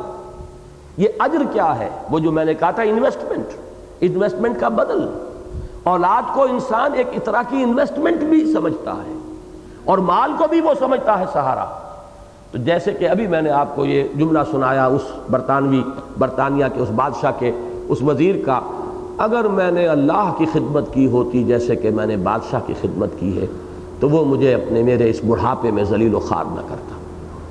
یہ اجر جو ہے، اللہ کے لیے محنت کرو گے، ایک پیسہ لگاؤ گے، ایک منٹ لگاؤ گے اللہ کے لیے، اس کا اجر و ثواب ہے، وہ ضائع ہونے والی شے نہیں ہے۔ وہ اس ایٹرنل بینک میں جا کے ڈپازٹ ہو گیا ہے کہ جس کا کبھی دیوالا نکل ہی نہیں سکتا، جس کے اندر کوئی اندیشہ ہے ہی نہیں کہ کوئی نقصان آ جائے گا۔ جو لمحہ بھی لگا ہے، حاصل زندگی ہے وہ لمحے جو تیری یاد میں گزرتے ہیں۔ وہ لمحہ جو اللہ کی یاد میں بسر ہوا، وہ ایک قطرہ کہ جو اللہ کی یاد میں آنکھ سے ٹپکا اور زمین میں جذب ہو گیا، وہ ایک قول جو اللہ کے راستے میں انسان نے کسی کو خیر کی طرف بلانے کے لیے وہ ایک کلمہ جو کہا ہے، ان میں سے ایک ایک چیز اب ایٹرنل ہو گئی ہے، وہ ابدی ہے، اس کا اجر اور ثواب محفوظ ہے۔ تم اولاد میں اپنے آپ کو انویسٹ کر رہے ہو سکتا ہے اولاد سعادت مند بھی ہو، لیکن وہ 100 میں 10% سے زیادہ کا چانس نہیں ہے کہ وہ بڑھاپے میں آپ کی دیکھ بھال بھی کرے۔ آج کے مغربی معاشرے میں تو اس کا امکان سرے سے ختم ہو چکا ہے۔ بوڑھے والدین ترستے ہیں اپنی اولاد کی شکل دیکھنے کو۔ اب ہمارے ہاں بھی ایسے ہو رہے ہیں، اولڈ ایج بینیفٹس ہوں اور سینئر سٹیزنز کے لیے کچھ سہولتیں ہوں، ان کے لیے ایسے اولڈ ہاؤسز بنا دیے جائیں جہاں انہیں ڈپازٹ کر دیا جائے تاکہ یہ بڈھے ہمارے سر کے اوپر سے ٹلیں، ہمارے عیش کے اندر مخل ہوتے ہیں، ہمارے اوپر روک ٹوک کرتے ہیں، بس ان کو وہاں رکھو، ٹیلی ویژن رکھ دو، یہ کھائیں پیئیں، اچھا بھلا کوئی نرس ہو دیکھے۔ ان میں جو حسرت پیدا ہوتی ہے کہ اب کرسمس کے تہوار کی صرف ایک ویلیو ان کے ہاں رہ گئی ہے کہ بوڑھے والدین کو توقع ہوتی ہے کہ اولاد کو دیکھنا نصیب ہو جائے گا کرسمس میں، اور وہ بھی نہیں ہوتی، پوری وہ بھی نہیں ہوتی۔ انتظار کر رہے ہوتے ہیں کرسمس کا کہ شاید اولاد کی جھلک دیکھنی نصیب ہو جائے۔ یہ ہے واللہ عندہ اجر عظیم۔ اولاد کو پالو پوسو ذمہ داری سمجھ کر، اللہ کی طرف سے عائد شدہ ذمہ داری، ان سے محبت کرو اللہ کی محبت سے نیچے نیچے، صرف اللہ کی محبت نہیں، من اللہ ورسولہ وجہاد فی سبیلہ فتربصوا حتی یاتی اللہ بامرہ۔ ان 3 محبتوں پر وہ 5 محبتیں غالب آ گئی، تم برباد ہو، یو آر ڈومڈ۔ جاؤ دفع ہو جاؤ، انتظار کرو یہاں تک کہ اللہ اپنا فیصلہ سنا دے، اور اللہ ایسے ناہنجاروں کو کوئی ہدایت نہیں دیتا۔ واللہ لا یہدی القوم الفاسقین۔ یہی میں نے عرض کیا تھا، آخری جملہ بول رہا ہوں، اقبال نے ایک شعر میں جمع کیا ہے اسے، کاش کہ وہ شعر کہیں ہماری سوچ میں، ہمارے فکر میں پیوست ہو جائے۔ یہ مال و دولت دنیا، یہ رشتہ و پیوند، بتان وہم و گما لا الہ الا اللہ۔ یہ لا الہ الا اللہ اگر اس معنی میں ہم پر ریویل ہو گیا ہو، منکشف ہو گیا ہو، ہمارے باطن میں اس کا انکشاف ہوا ہو، تو پھر یہ مال و دولت دنیا، یہ رشتہ و پیوند، یہ سب بتان وہم و گما نظر آتے ہیں، کوئی حقیقت ان کی نہیں ہے۔ یہ لائبلٹیز ہیں جن کا حساب دینا پڑے گا۔ دولت زیادہ ملی ہے، زیادہ حساب دینا پڑے گا۔ اولاد اللہ نے دی ہے، اللہ محاسبہ کرے گا۔ ان کی تربیت کیسے کی تھی، کس رخ پر ڈالا تھا، کیا تعلیم دی تھی، کیا سکھایا تھا، کیا تلقین کیا تھا، ان کی صرف دنیا ہی بنانے کی فکر کی تھی یا ان کی عاقبت کی بھی فکر کی تھی، یہ سارے حساب کتاب دینے پڑیں گے۔ تو یا ایھا الذین آمنوا ان من ازواجکم واولادکم عدوا لکم فاحذروہم وان تعفوا وتصفحوا وتغفروا فإن اللہ غفور رحیم انما اموالکم واولادکم فتنہ واللہ عندہ اجر عظیم۔ 5 آیتیں یہاں ختم ہوئیں۔ یہ ایمان کے مضمرات، ثمرات، نتائج، انسان کے نقطہ نظر میں، زاویہ نگاہ میں، طرز عمل میں، علائق دنیاوی کے بارے میں اس کی رائے، اور مال و اسباب دنیاوی کے بارے میں اس کی سوچ، یہ ہے کہ جو ایمان کا اگر ہے انسان کے دل کے اندر، اگر موجود ہے وہ حقیقت، تو یہ کیفیت ہے۔ اس سانچے میں یہ چیزیں ڈھل جائیں گی۔ اس کے بعد اب اگلی آیت ہے فاتقوا اللہ ما استطعتم۔ اب وہ فا سے شروع ہوا ہے کہ یہ 5 چیزیں اگر سمجھ لی تو پس اب ان کے تقاضوں کو پورا کرو۔ یہ انشاءاللہ اگلے ہفتے ہم پڑھیں گے۔ بارک اللہ لی ولکم فی القرآن العظیم ونفعنی وإیاکم بالآیات والذکر الحکیم۔